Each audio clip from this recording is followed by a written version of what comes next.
जे सप्त चिरंजीव आहेत त्याच्यामध्ये हनुमान महाराजांचं पण नाव आहे. तर हे जे हनुमान महाराज आहेत हे चिरंजीव आहेत. चिरंजीव म्हणजे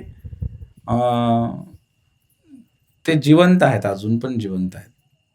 कुणाला दर्शन झालंय का हनुमंताचं तुमच्यापैकी? इथं आहे की दर्शन? दर्शन झालंय का विचारल्यानंतर तुम्ही नाही म्हटला, याचा अर्थ तुम्ही इथं हनुमान आहे असं मानत सिद्ध झालं का? मूर्ती नव्हे, तुम्ही साक्षात वजेंद्र नंदन. अहो जर भाव प्रकट केला तर तिथे आहेत हनुमान जे आहेत. पण आपण कसं मूर्तीला ते दगडच मानतो ना. हनुमान महाराजांचं दर्शन झालंय का म्हणल्यावर तुम्ही गप्प बसले. हनुमान जे आहेत असं म्हणा नाही, ते आहेत. तुम्ही जर ते मानलं आणि तुम्ही जर अशी भावना केली तर हनुमानजी प्रकट होऊ शकतात या ठिकाणी. हरी बोल. प्रकट होऊ शकतात. पण काय आहे, आपणच दगडासारखे झालोय त्यामुळे आपल्याला सगळं दगड दिसते. बरोबर आहे का? मूर्ती कशासाठी स्थापन केलेली आहे आणि भगवंत कुठेही खांबात प्रकट होऊ शकतात. प्रल्हादा कारणे नरसिंह झाला असे. प्रल्हाद महाराजांना विचारलं की भगवंत कुठे आहे, तरी तुझे नारायण नारायण नारायण करतोय, कुठे आहे तुझं नारायण? बापाने विचारलं हिरण्यकश्यपूने. ह्या खांबात आहे का म्हणले तुझं नारायण? म्हणले हो, या खांबात पण माझा नारायण आहे म्हटले. आणि यांना त्या खांबाकडे बोट दाखवलं, सहज बोट दाखवलं, या खांबात म्हणले नारायण आहे असं म्हणल्यानंतर त्या खांब फोडून ते भगवंत प्रकट झाले. नरसिंह भगवान की. कारण प्रल्हाद महाराजांचा विश्वास होता की त्या खांबात पण भगवंत आहेत. मग मूर्तीत का नसतील भगवंत? तुम्ही जर भाव प्रकट केला, प्रेम केलं, तर यातून हनुमानजी या मूर्तीतनं प्रकट होऊ शकतात. माळशिरसमध्ये स्टँडवरती एक मंदिर आहे, मारुतीचं मंदिर आहे. हे जे मारुतीचं मंदिर आहे, हा जो मार्ग आहे तो देहू पंढरपूर. तुकाराम महाराज देहूवरून निघायचे आणि पंढरपूरला जायचे आणि वाटेमध्ये हे माळशिरस नावाचं गाव लागायचं. 450 वर्षापूर्वीची घटना आहे. मुक्काम असायचा त्या माळशिरसमध्ये मारुतीच्या मंदिरामध्ये आणि कीर्तन सुरू झालं. रात्री कीर्तन सुरू झाल्यानंतर हे खाली घोंगडं टाकलं. इथं कोणाचं आहे घोंगडं? हे कोणाच्या घरनं आणले? तुमच्या घरचं आहे. तुमच्या घरचं. मग काय झालं, त्या घोंगड्यावरती उभा राहून तुकाराम महाराज कीर्तन करत होते. कोणीतरी घोंगडं आणलेलं, त्याच्यावर उभा राहून तुकाराम महाराज कीर्तन करत होते. पण तुकाराम महाराजांना भानच राहिलं नाही कीर्तन करता करता. रात्रीचे 11 वाजले, 12 वाजले, 1 वाजला, 1:30 वाजला पहाटे. सगळे लोक एक एक करून निघून गेले. कारण कीर्तनात कोण थांबणार आहे? एवढ्या रात्री 1 वाजेपर्यंत कोण थांबणार? सगळे उठून मागच्या मागे निघून गेले. एक मात्र व्यक्ती राहिला. कोण राहिला? ज्याचं घोंगडा आहे ते राहिला. नाही, मी लवकर जाणार आहे, तुम्ही काळजी करू नका, 1 तासच आहे. तर त्याचं घोंगडा आहे तो माणूस तिथं थांबला आणि तो माणूस त्या ठिकाणी तुकाराम महाराज कीर्तन करतायत. अजून एक माणूस होता तिकडे. तो माणूस जो आहे तो असा उभा राहिला होता, डोंगर घेऊन हातामध्ये. हनुमान महाराज की. ते उभा राहिलेला माणूस तो पण मंदिरात. भगवंत मारुतीरायाची मूर्ती होती आणि मारुतीराया मंदिरामध्ये उभा राहिलेले होते. पण ते कीर्तन एवढ्या वेळ चाललं, ही लीला आहे भगवंताची. कीर्तन एवढ्या वेळ चाललं तुकोबारायांचं की ते मारुती आडवे झाले, झोपले खाली. ती मूर्ती झोपली. आजही तुम्ही जावा, माळशिरसच्या स्टँडवरती मारुती मंदिर आहे, मारुती झोपलेला आहे तिकडे असं डोक्याखाली हात घेऊन. तर हनुमानजी पण झोपले. सांगण्याचा उद्देश काय की जी मंदिरामध्ये जी मूर्ती असते, भगवंत प्रकट होऊ शकतात त्याच्यामध्ये. असं काही नाही की तुमचा भाव पाहिजे ना तसा, तुमच्या मनामध्ये विचार पाहिजे. तुम्ही जर त्याला दगड म्हणला तर मग तो दगडच आहे. तुम्ही जर त्यांना भगवंत म्हणला तर भगवंत आहेत. आलं लक्षात तुमच्या? म्हणून भक्तिभावाने, प्रेमाने असं म्हणलेलं आहे की अर्थाविण पोती, पुढं काय, पोती वाचली रात्रभर त्याचा अर्थच नाही कळला. नाकाविण मोती, मोत्याला काय म्हणजे नाकाला काय किंमत नाही जर मोती नसेल तर नाकामध्ये. आणि तसं प्रेमाविण भजन, भजनामध्ये जर प्रेम उत्पन्न नाही झालं, नुसतीच उद्बत्ती वाळून काय उपयोग नाही. त्याचं काहीतरी विधी विधान प्रेमाने केलं पाहिजे ना. एखादं फुल आणलं पाहिजे भगवंतासाठी आपण येताना. आता तुम्ही काय आणलंय का?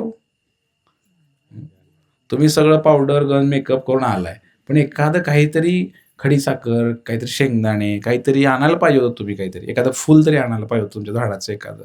हां, आता मारुतीचं मंदिर आहे, कृष्णाचं मंदिर आहे, रामाचं मंदिर आहे, तर तुळशीचं पान आणायला पाहिजे. भगवंताची काय अपेक्षा आहे आपल्याकडनं मला सांगा? हां, या पानाने भगवंताला विकत घेऊ शकतो तुळशीच्या. एवढा सोपा विधी आहे. फक्त काय त्यामध्ये काय टाकायचं? त्या पानात काय टाकायचं? कात, चुना, काय टाकायचं? प्रेम. त्या पानात काय टाकायचं? प्रेम. प्रेमाने माझ्या प्रभूसाठी, माझ्या भगवंतासाठी मी हे घेऊन जातोय. तर अशा प्रकारे भगवंत आहेत, भगवंत नाही असं नाही म्हणायला पाहिजे. हनुमंत आहेत. जर तुम्ही इथं जोरदार कीर्तन केलं ना, ते प्रकट होणार बघा. हं? आणि जिकडे जिकडे रामकथा चालते, भगवंताचं गुणगान होते, तिकडे हनुमानजी पहिल्या नंबरला येऊन बसतात. तुम्हाला कथा माहिती आहे? एक महान संत होऊन गेले, त्यांचं नाव तुलसीदास. काय नाव? काय नाव? हे उत्तर प्रदेशमध्ये हे तुलसीदास जे आहेत, ते तुलसीदास एकदा हनुमान महाराज जे आहेत, त्यांचं कसं दर्शन झालं ते मी तुम्हाला सांगणार आहे. त्यांना दर्शन होऊ शकतं, आणि त्यातल्या त्यात हनुमान महाराज तर चिरंजीव आहेत, त्यांचं तर दर्शन लवकर होऊ शकतं. भगवंतापेक्षा हनुमंताचं दर्शन होऊ शकतं लवकर. हनुमान महाराजांचं दर्शन कसं झालं? दररोज जायचे शौचाला, पाण्याचा तांब्या घ्यायचा, जायचं जंगलामध्ये मोकळ्या जागेला. मग तांब्यामध्ये उरलेलं पाणी आपण काय करतो? जाता येतं आपलं असं सवय असते आपल्याला. आजकाल तर टॉयलेट निघालेत, पण सवय असायची त्यांना. तांब्यामध्ये उरलेलं पाणी, एक झाड होतं इथं, त्या झाडावर वतायचं असं पाणी सारखं. मग ते पाणी झाडावर वतलं की मग बरेच दिवस झाले ते झाडावर पाणी वतायचे उरलेलं. पण हे तुलसीदास म्हणजे जसं महाराष्ट्रामध्ये तुकोबाराय झाले, तसं ते महान संत होऊन गेले. त्यांनी रामायण लिहिलं, तुलसी रामायण. मग यांनी काय केलं, त्या ठिकाणी त्या झाडावर पाणी वतून वतून वतून एके दिवशी त्या झाडामधून एक भूत प्रकट झालं. ते भूत प्रकट झालं, त्या झाडामध्ये एक ब्रह्मराक्षस भूत राहायचं. मग त्या भूताने त्यांना प्रणाम केला महाराजांना आणि म्हणले धन्यवाद. म्हणले काय झालं? म्हणले तुम्ही माझा उद्धार केला. म्हणले मी या भूताच्या योनीमधून मुक्त झालो. म्हणले आता मला आता वैकुंठाची गती प्राप्त झालेली आहे. ते भूत बोलायला लागलं. ते म्हणले असं काय झालं? म्हणले रोज तुम्ही मला तुमचं पाणी टाकताय, म्हणले उष्ट, ते तांब्यातलं पाणी. शुद्ध भक्त जे असतात, महान संत जे असतात, त्यांचं उच्छिष्ट, त्यांचा चरण धुतलेलं पाणी, त्यांचं ताटातलं उष्ट, त्यांचं चरणाची पायाखालची धूळ, या सगळ्या गोष्टी फार महत्वाच्या आहेत. त्यांनी वापरलेला कपडा, मग हे तर उष्ट खरकट पाणी होतं ते तांब्यातलं, पण ते पाणी पडून पडून. ही मुलगी कोणाची? खाली बस बाळा, नाहीतर तिकडे महाग. काय सांगत होतो मी तुम्हाला? पाणी ओतून ओतून ते संतांच्या हातचं पाणी आहे ना, त्यामुळे ते झाडातून ते जे भूत होतं त्याचा उद्धार झाला, त्याला मुक्ती प्राप्त मुक्ती मिळाली त्या भूताला. आणि जेव्हा हे भूत प्रकट झालं, ते म्हणले महाराज तुमची काय सेवा करू सांगा. म्हटले काय सेवा करू? म्हटले ते महाराज म्हटल्यानंतर म्हणते तू काय सेवा करणार आहे? म्हणले माझी. आणि मला काय पाहिजे तरी काय? म्हटले संतांना काय पाहिजे हो मंडळी? संतांना काहीच नको आहे. ते म्हणले मला काहीच नाही पाहिजे. म्हटले हा, म्हटले माझ्या प्रभूचं दर्शन घडवू शकतो का तुम्हाला? रामाचं दर्शन मला देऊ शकतो का? म्हणे तू घडवू शकतो का? हे म्हणले ते नाही करू शकत. म्हणले ते जर जमलं असतं म्हणले मला, तर म्हटले मी यात अडकलो असतो का या भूताच्या योनीमध्ये. म्हणले रामाचं दर्शन काय मी तुम्हाला करून देऊ शकत नाही. म्हटले मग असं म्हटल्यानंतर म्हटले हा, एक गोष्ट मी करू शकतो. म्हणले आजोबा बोलू नका, खुर्चीवर बसलेले आजोबा बोलू नका. दर्शन नाही म्हणले, पण हनुमंताचं दर्शन करू शकतो म्हणले मी तुम्हाला. हनुमंताचं दर्शन? म्हणले चालेल की. म्हणले हनुमंताचं पण दर्शन चालेल. म्हणले ठीक आहे. म्हणले तुम्ही जिकडे रोज संध्याकाळी जाता ना, म्हणले कथेला, ते राम मंदिर आहे. म्हटले त्या राम मंदिरामध्ये तुम्ही दररोज संध्याकाळी जाता रामायण ऐकायला, त्या ठिकाणी म्हणले रोज हनुमान महाराज येत असतात. म्हणले आणि येतात कुठं बसतात सांगा? म्हटले ते आल्यानंतर एका पुढं येऊन एका कोपऱ्यामध्ये बसतात. म्हणले मागं नाही बसत. म्हणले कुठं बसतात?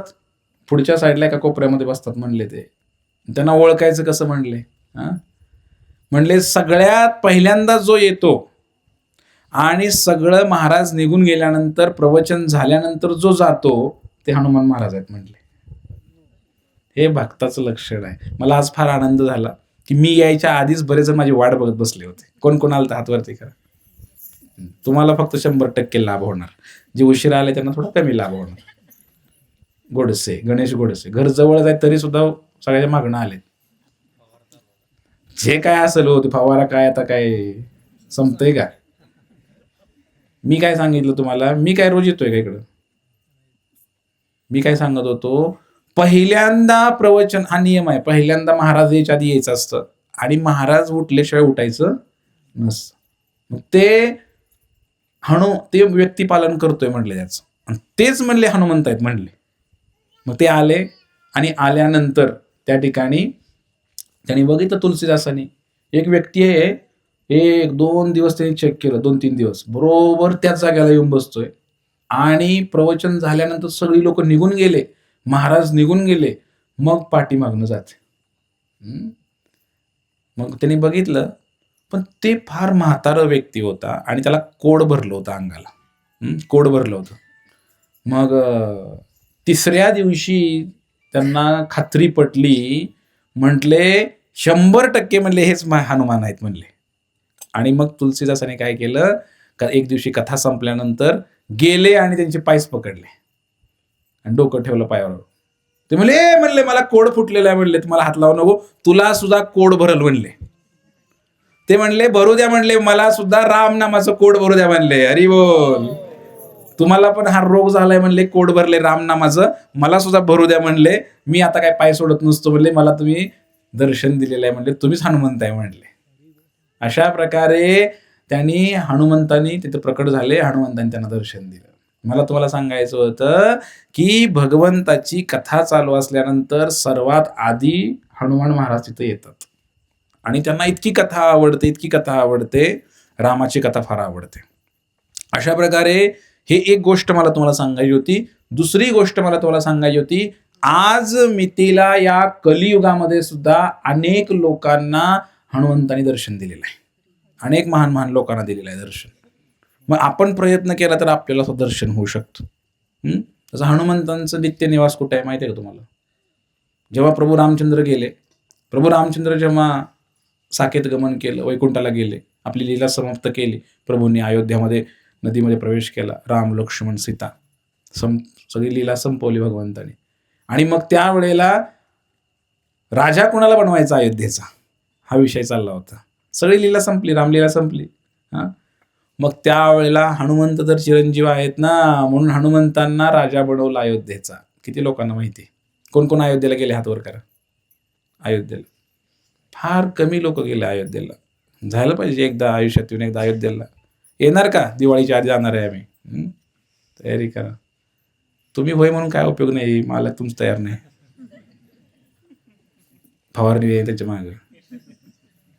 तर मी काय सांगत होतो, अयोध्यामध्ये तिथे हनुमानगडी नावाचं ठिकाण आहे, असं डोंगरावर थोडंसं किल्ल्यासारखं आहे. तिथं आजही हनुमान महाराज राज्य करतात तिथे. तशी हनुमंताची इच्छा नव्हती. हनुमान महाराज म्हटले मला पण घेऊन चला म्हणले, काय करायचंय म्हणले इथं राहून, लोक बेकार आहेत म्हणले इथले. त्यामुळे म्हटले मला काय राहायची इच्छा, जिकडे राम नाही तिकडे माझं काही काम नाही म्हटले, मी पण राहत नसतो म्हणले इथे, मला पण घेऊन चला. त्यावेळेला प्रभू रामचंद्र म्हटले 2 गंधर्व ठेवतो म्हटले. 2 स्वर्गातले गंधर्व ठेवले प्रभू रामचंद्रांनी अयोध्यामध्ये, आणि हे नेहमी म्हणले काय करतील, रामकथा करतील म्हणले इथं अयोध्येमध्ये. आणि मग या अटीवरती हनुमान महाराज अयोध्या नगरीमध्ये राहिलेले आहेत. आणि आजही ती जे ठिकाण आहे, काय सांगितलं त्या ठिकाणाचं नाव आहे तुम्हाला? हनुमान गडी. गडी म्हणजे किल्ला, किल्ल्यासारखंच आहे ते. तर तिथे अयोध्यामध्ये हनुमान महाराज आजही राहतात, कारण तिथे नित्य रामकथा होते. म्हणून सांगितलं जिकडे होते रामकथा तिकडे 100% हनुमान महाराज असतात. आता इथे पण रामकथा चाललेली आहे, म्हणजे 100% हनुमान महाराज आलेले आहेत. आपला विश्वास नाही फक्त 100%, कारण राम राम राम कोणी म्हणाल तिकडे हनुमान 100% हजर आहेत. फक्त विश्वास पाहिजे आपला. हनुमानजी हे भगवंताचे परम निस्सीम भक्त आहेत, प्रभू रामचंद्रांचे. आणि रामाशिवाय हनुमंत राहू शकत नाहीत, काही सेकंद सुद्धा राहू शकत नाहीत. आणि हनुमानजी कोण आहेत? अंजनी पुत्र, केसरी नंदन. केसरी आणि अंजनीचे पुत्र आहेत. परंतु अशी घटना घडलेली आहे, तुम्हाला माहिती आहे काही घटना, की हनुमंताचा अवतार का झाला हे पण थोडं लक्षात घ्यायला पाहिजे. ही कथा फार मोठी आहे. ते आपल्याकडे वेळ किती आहे ढेमरे प्रभू मला सांगा, म्हणजे त्या हिसाबाने मला बोलता येईल. नाही भरपूर तसं नाही, लोकांना भूक लागते ना. 9 वाजेपर्यंत ठीक आहे. तर हे जे माकडाचं रूप कसं काय प्राप्त झालं हनुमंताला, किंवा हे कोण होते हे थोडंसं कथा माहीत पाहिजे. नीट ऐका. प्रभू रामचंद्र जे आहेत, प्रभू रामचंद्रांचं प्राकट्य कसं झालं ते पण ऐका. जय श्रीराम. एकदा नारद मुनी जे आहेत, नारद मुनींना थोडा अहंकार झालेला आहे. हरिभक्तांना अहंकार झाला तर भगवंताला सहन होत नाही. भगवंत बरोबर त्याचा अहंकार नष्ट करतात. बाकीच्या लोकांचा अहंकार वाढू देतात, काही नाही प्रॉब्लेम. पण जर तुम्ही भक्ती करत असाल भगवंताची आणि तुम्हाला जर अहंकार आला एखाद्या गोष्टीचा, भगवंताला सहन होत नाही. भगवान विष्णू यांनी पाहिलं की जे नारद मुनी आहेत, नारद मुनींना थोडासा अहंकार झालेला आहे. काय झाला अहंकार माहिती आहे का? नारदांना अहंकार झाला की म्हणले काम वासना मला स्पर्श करू शकत नाही, असा अहंकार झाला होता नारदांना. काय झालं म्हणे, असं झालं तसं झालं, पण मला काहीच करू शकलं नाही. आणि महादेवाकडे गेले आणि महादेवाला सांगितलं, म्हटले मी काम वासनेतनं पूर्ण मुक्त झालेलो आहे म्हटले. असं म्हणल्यानंतर महादेव म्हणले, माझ्या पुढे बोललाय म्हणले, दुसरीकडे कुठं बोलणं म्हणले, असं होत नसतंय म्हणले. हे फार अवघड आहे म्हटले. महादेवाने ओळखलं की नारदाला अहंकार झालेला आहे. आणि मग भगवंतानी योजना केली. काय योजना केली? या नारदांना त्या ठिकाणी, ध्यानपूर्वक ऐका बरं, मी प्रश्न विचारत असतो नंतर. नारदांना या ठिकाणी अशी योजना केली की नारद मुनी फिरत फिरत फिरत गेले आणि फिरत फिरत गेल्यानंतर एका राज्यामध्ये गेले. आणि त्या राज्यामध्ये गेल्यानंतर नारदांनी त्या ठिकाणी पाहिलं की त्या राज्यामध्ये एक स्वयंवर चालू आहे. स्वयंवर चालू आहे आणि त्या स्वयंवरामध्ये नारदांनी भाग घेतलेला आहे. आत्ताच थोड्या वेळापूर्वी काय म्हणले होते, मी या काम वासनेतनं मुक्त आहे म्हणले होते नारद. पण भगवंताची अशी काही लीला आहे, भगवंतानी अशी काही लीला केली की हे जे नारद आहेत, या नारदांनी काय केलं, त्या राज्यामध्ये गेले आणि गेल्यानंतर एक घटना घडली. काय घटना घडली? नारद जिकडे गेले त्या राजकुमारीला महाराज आलेत म्हणल्यानंतर ते म्हणले हात बघा म्हणले. नारद म्हणजे मोठे महाराज आहे ते. म्हणले हात बघा म्हणले आमच्या मुलीचं काय. हात बघितला त्याने. आणि ज्योतिष ते म्हणले काय नशिबात आमच्या मुलीच्या नवरदेव कसा आहे बघा म्हटले.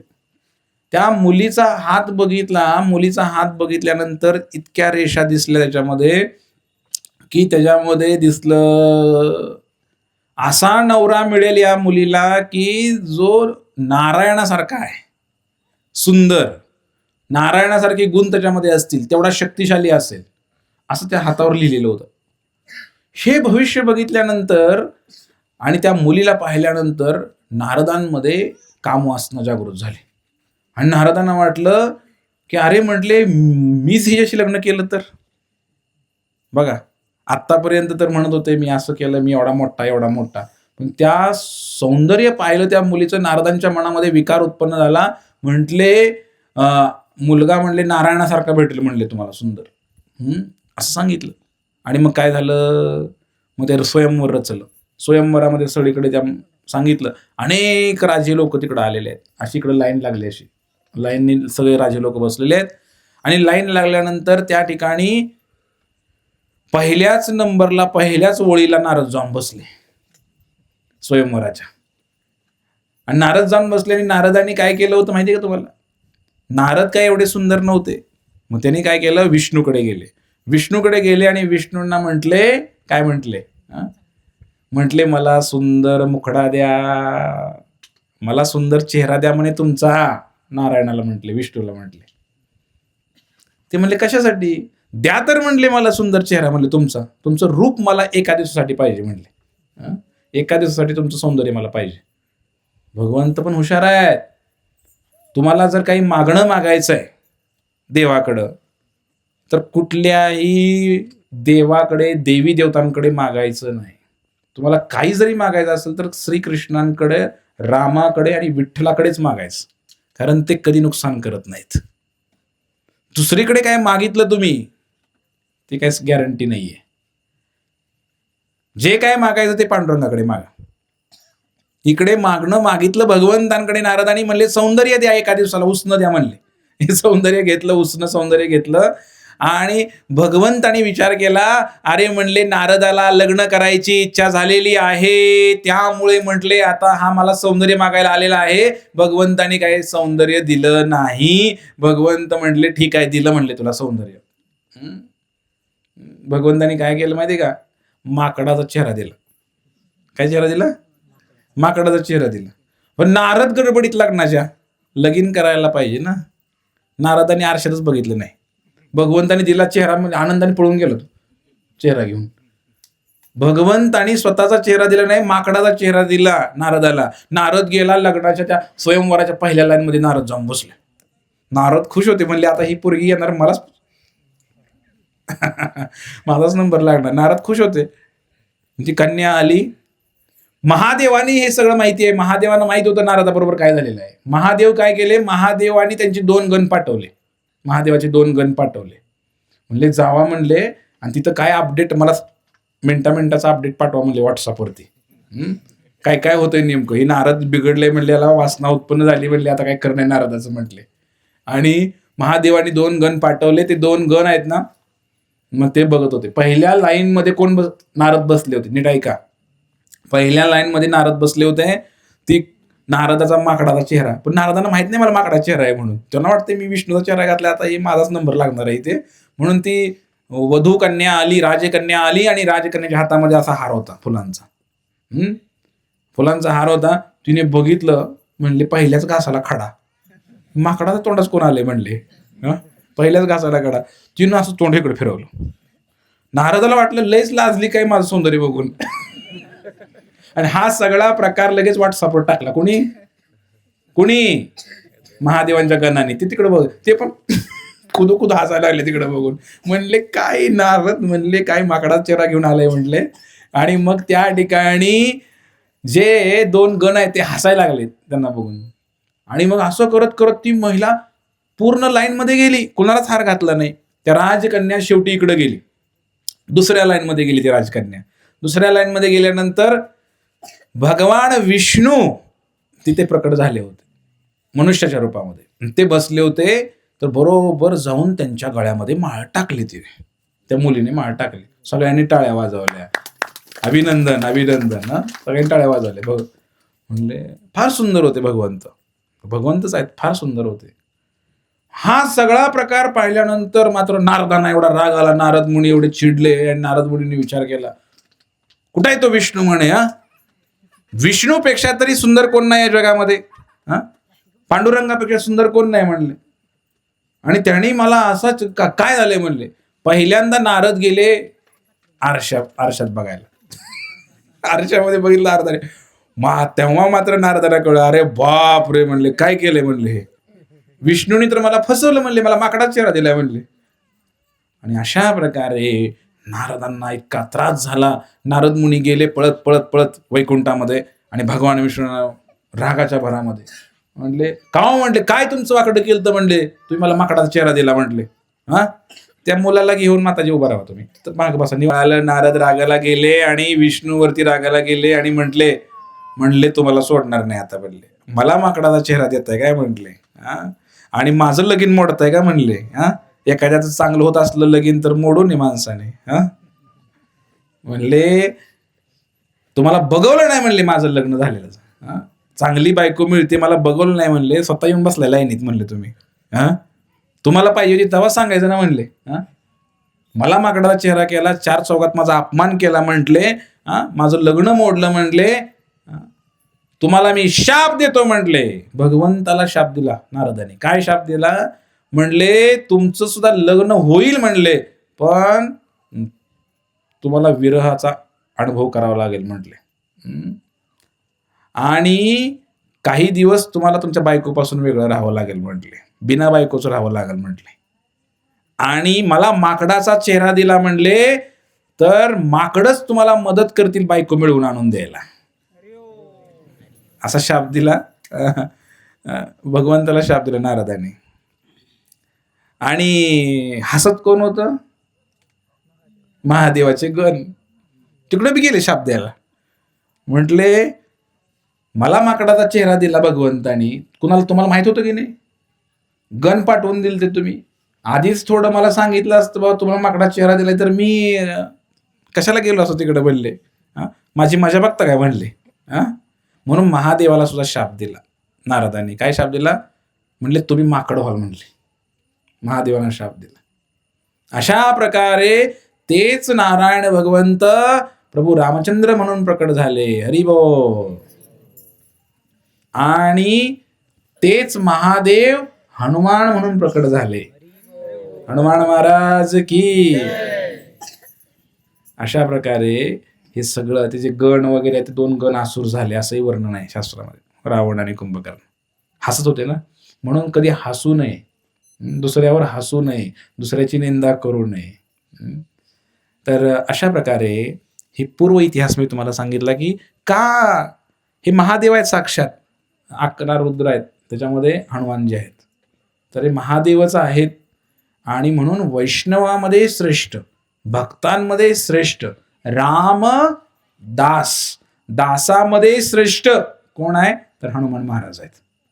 देवादिदेव महादेव. तेच महादेव जेव्हा इथे येतात हनुमानजी म्हणून, मारुती म्हणून येतात, तर ते पण सर्वात श्रेष्ठ ठरतात. म्हणून बघा, महादेवांचं आणि नारायणाचं प्रेम फार आहे, शिवांचं आणि विष्णूचं प्रेम फार आहे. ह्या रामलीलेमध्ये हे प्रेम पाहायला मिळतं की किती प्रेम आहे, किती प्रेम आहे. हे प्रेम व्यक्त करायचं होतं महादेवांना, याचा अनुभव करायचा होता, म्हणून ही रामलीला घडली. या रामायणामध्ये प्रेमाचं आदान प्रदान, इतकं आदान प्रदान आहे, इतकं प्रेम आहे प्रभू रामचंद्रांचं हनुमंतरायावरती. एकदा अशी घटना घडते, नारद मुनी येतात आणि नारद मुनी काय करतात? मारुतीरायाकडे जातात आणि म्हणतात की प्रभू रामचंद्रांकडे एक डायरी आहे म्हणतात, एक वही आहे, वही. त्या वहीमध्ये म्हणे रामचंद्रांनी काय केलेलं आहे, त्यांच्या प्रिय भक्तांची नावं त्यामध्ये लिहिलेली आहेत. म्हणे त्यात तुझं नाव आहे का, जाऊन बघ म्हणे. नारद मुनी थोडंसं फोडणी टाकायचं काम करतात, कारण फोडणी टाकल्याशिवाय थोडं वास वगैरे येत नाही, थोडं जातच नाही. तर पण चांगली फोडणी असते नारदांची, कल्याणासाठीच असते. नारदांनी सांगितलं की म्हणले जा म्हणले तू, आणि म्हणले त्या प्रभू रामचंद्रांनी एक वही केलेली, त्या वहीमध्ये तुझं नाव आहे का बघ म्हणले. मग हनुमंतराया गेले आणि रामरायाला विचारलं, म्हणले काय? म्हणले तुमच्याकडे जी डायरी वही आहे म्हणले, त्यात माझं नाव आहे का? वही. मारुतीरायाला वही दिली, वही घेतली रामरायांनी दिलेली, आणि त्या वहीमध्ये बघितलं पहिल्या पानावर अरे बऱ्याच लोकांची नाव आहेत त्याच्यामध्ये, दुसऱ्या पानावर, तिसऱ्या पानावर अनेक महान महान भक्तांची नावं त्यामध्ये होती. आणि मग असं करत करत करत करत करत त्यांनी सगळी वही संपवली. वही संपल्यानंतर शेवटच्या पानावर तरी माझं नाव असेल, हनुमंताला वाटलं. पण शेवटच्या पानावर सुद्धा हनुमंताचं नाव नव्हतं. विचार करा, डोळ्यात पाणी आलं बिचाऱ्याच्या. म्हणले रामाच्या यादीत माझं नाव नाही. हनुमंताच्या डोळ्यात पाणी आलं आणि त्यांनी भगवंताकडे गेले, रामरायाला विचारलं. म्हणले का हो? म्हणले मी एवढी तुमची सेवा करतो, म्हटले माझं एवढं प्रेम आहे तुमच्यावरती, आणि माझं नाव तुमच्या यादीत कसं काय नाही? असं होतं की नाही हो? एखाद्याचं स्वागत नाही केलं एखाद्या कार्यक्रमात, तर बाकीच्यांचं केलं की ह्यांना वाईट वाटतं लगेच. प्रभूजींचं आमच्यावर प्रेम नाही वाटतं, आम्हाला विसरले वाटतं प्रभूजी. एखाद्या आमंत्रण जरी नाही दिलं तरी असे म्हणतात प्रभूजी आम्हाला विसरले. तसं झालं इकडे. हनुमंतराया नाराज झाले, म्हणले भगवंता तुम्ही मला विसरला. म्हणले काय कमी पडलं माझ्या भक्तीमध्ये? म्हणले माझं नाव या यादीत नाही. म्हटले असं म्हटल्यानंतर प्रभू रामचंद्रांनी दुसरी वही काढली, दुसरी वही काढली आणि दुसरी वही हनुमंताला दिली. जशी हनुमंताला ती दुसरी वही दिली, बघितलं पहिल्या पानापासून शेवटच्या पानापर्यंत एकच नाव होतं, हनुमान महाराज की. आणि म्हटले हे जी वही आहे म्हटले ही स्पेशल आहे म्हटले. ती होती सर्वसामान्य भक्तांच्या नाव होती म्हटली. पहिल्या वहीमध्ये जी नावं आहेत ती नावं कुणाची आहे? जे भक्त माझ्यावर प्रेम करतात त्यांच्यासाठी पहिली वही आहे म्हटले. आणि दुसरी जी वही मी तुम्हाला आता दिलेली आहे त्या वहीमध्ये माझ्यावर प्रेम करणारे तर नाही म्हणे, पण ज्यांच्यावर मी प्रेम करतो त्यांची नाव आहेत म्हटले. त्यामध्ये फक्त हनुमंताचं नाव आहे. जय हनुमान जय जय हनुमान, जय हनुमान जय जय हनुमान.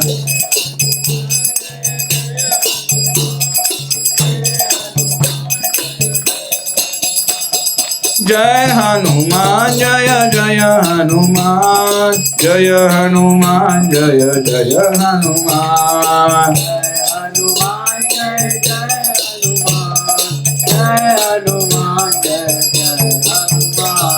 जय हनुमान जय जय हनुमान, जय हनुमान जय जय हनुमान. हनुमान जय जय हनुमान, जय हनुमान जय जय हनुमान. जय हनुमान जय जय हनुमान, जय हनुमान जय जय हनुमान. हनुमान जय जय हनुमान, जय हनुमान जय जय हनुमान. हनुमान महाराज की. तुमचं कुठल्या यादीत नाव आहे? ढेंबरे प्रभूचे घेतलंय का नाव यादीला आपलं? कुठल्या मतदान यादीत नाही म्हणत मी, आहे का? बघा असं प्रेमी बनावं लागतं भगवंताचं भक्त. या जन्मात आपलं नाव जायला पाहिजे यादीत आपल्या, तर कल्याण होणार आहे. भगवंतांचे एवढं भजन करायला पाहिजे, एवढं भजन करायला पाहिजे की भगवंतानी असं म्हणतात की बऱ्याच जणांना भगवंताचं दर्शन झालं, त्यांनी तप केलं, भगवंताला प्राप्त केलं. पण असं म्हटलेलं आहे की अशी भक्ती करा, अशी भक्ती करा, अशी सेवा करा, हनुमंतरायासारखी सेवा करा रात्रंदिवस, की भगवंत स्वतःहून तुम्हाला भेटायला येतील. अशी सेवा करावी लागते. हनुमंताने एवढी सेवा केलेली आहे. एक क्षण सुद्धा त्यांनी भगवत सेवेशिवाय वाया घालवलेला नाही. इतकी सेवा केली रामलीलेमध्ये, इतकी सेवा केली की थोडा सुद्धा वेळ प्रभू रामचंद्राशिवाय गेलाय, त्यांच्या सेवेशिवाय गेलाय असं झालं नाही. तुम्हाला मी कथा सांगतो. जेव्हा हे जे राम आहेत, हे राम रावणाला मारलं. रावणाला मारल्यानंतर भगवंत अयोध्येला गेले. मग अयोध्येला गेल्यानंतर अयोध्येच्या अगोदरच काही थोड्या अंतरावरती सीतामातेनं काय केलं, सीतामातेनं मेसेज पाठवला पुढं अयोध्यामध्ये शत्रुघ्न महाराजाला. म्हटले आता आम्ही यायला लागलोय सगळे, आमच्याबरोबर वानर सेना सुद्धा आहे. त्या वानरांना अयोध्या नगरी बघायची होती सगळ्यांना. म्हणून त्या विमानामध्ये बसून लाखो करोडो वानर त्या विमानामध्ये बसून भगवंताने आणले अयोध्येला. आणि जेव्हा ही वानरसेना आली, वानरसेना आल्यानंतर त्यात हनुमान महाराज पण होते, ते तर मेन आहेत. बिभीषण महाराज पण आहेत, सगळे आहेत, सुग्रीव आहेत, सगळे आहेत. हे सगळे अयोध्येला आल्यानंतर आधीच सांगून ठेवलं, म्हणले हनुमंताने एवढी सेवा केली, एवढी सेवा केली, यांच्या इतकी सेवाच कोणी करू शकलो नाही. म्हणले रात्रंदिवस म्हणले झोपले नाहीत, म्हणले एवढी सेवा केलेली आहे. आणि युद्ध करून थकलेले आहेत म्हणले, लंका जाळायला सोपं आहे घरावण्याची. हे सगळं केलेलं आहे म्हटले. त्यामुळे म्हटले आता हनुमंताला सेवा द्यायची नाही म्हटले, काय फक्त विश्राम. हनुमंत महाराज अयोध्येमध्ये आले की त्यांना कोणी काही सांगायचं नाही. मग असं म्हणल्यानंतर मग शत्रुघ्नाने यादी तयार केली. आता मोठा कार्यक्रम होणार, प्रभू रामचंद्र येणार म्हणजे, आणि राज्याचे अभिषेक होणार, राजा बनणार, सगळं काही तयारी सुरू झाली जोरदार. आणि त्या ठिकाणी मग जेव्हा ही तयारी सुरू झाली, याद्या बनल्या गेल्या, पण त्या यादीमध्ये हनुमंताचं नाव नव्हतं मंडळीनं. हनुमंतरायाचं नावच नाही त्या यादीमध्ये. मग गेले. बघा सच्चा भक्त कसा असतो, तो भक्त नेहमी सगळ्यात पुढं असतो. ज्याला सेवा करायची आहे ना, तो पुढे येणार सगळ्यात. आणि तो म्हणणार सेवा द्या मला भगवंताची. प्रभूची सेवा आहे का काय सांगा आम्हाला. त्याला ते राहवत नाही सेवा केल्यासारखं. हे आमचे प्रभूजी आले बघा, सावंत, ओम सावंत. ते कार्यक्रम कुठं असला की ते आधी हजर असतात सगळं सेवेला. प्रसादाला तुम्हाला कधी दिसणार नाही ते, पण सेवेला आधीच हजर असतं. त्यांना कुठनं वास आला काय मला माहित नाही, इथं कार्यक्रम आहे म्हणून ते हजर झाले बा इकडे. याच वस्तीचे आहेत पण तिकडे राहायला आहेत ना गावात. सेवा भक्ताचं लक्षण आहे की सेवा हुडकतो तो पहिल्यांदा. कुठं सेवा मिळेल का मला, हे भक्ताचं लक्षण आहे. मग हनुमान महाराज जे आहेत ते अयोध्यामध्ये पोहोचले. अयोध्यामध्ये पोहोचल्यानंतर त्यांनी बघितलं सगळीकडे सेवा लावलेल्या आहेत. ह्यांची ही सेवा, ह्यांची सेवा, ह्यांनी हे काम करा, त्यांनी ते काम करा, सगळं लावलेलं आहे. मग ते गेले शत्रुघ्नकडे, म्हणले माझी सेवा, तुम्हाला सेवा नाही म्हटले, आराम करा म्हणले, भरपूर तुम्ही सेवा केलेली आहे.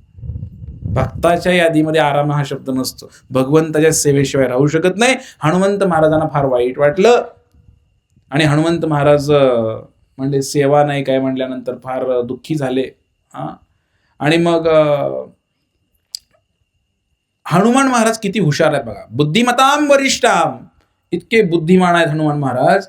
ते गेले प्रभू रामचंद्रांच्या जवळ, त्यांच्या खोलीमध्ये गेले जिकडे सीता आणि राम राहतात. त्यांच्या बेडरूम मध्ये गेले हनुमान महाराज आणि म्हटले आता मी या ठिकाणी सेवा करणार. सीता माता म्हटली अरे 14 वर्ष म्हणले आम्ही वाणामध्ये काढले, म्हणले आता तरी थोडंसं आम्हाला इथं नवरा बायकोला थोडंसं राहू दे म्हणले, कशाला आणि तू आला इकडे. कारण ते अंतपूर म्हणतात त्याला. अंतपूर म्हणजे जिकडे कोणाला प्रवेश नसतो.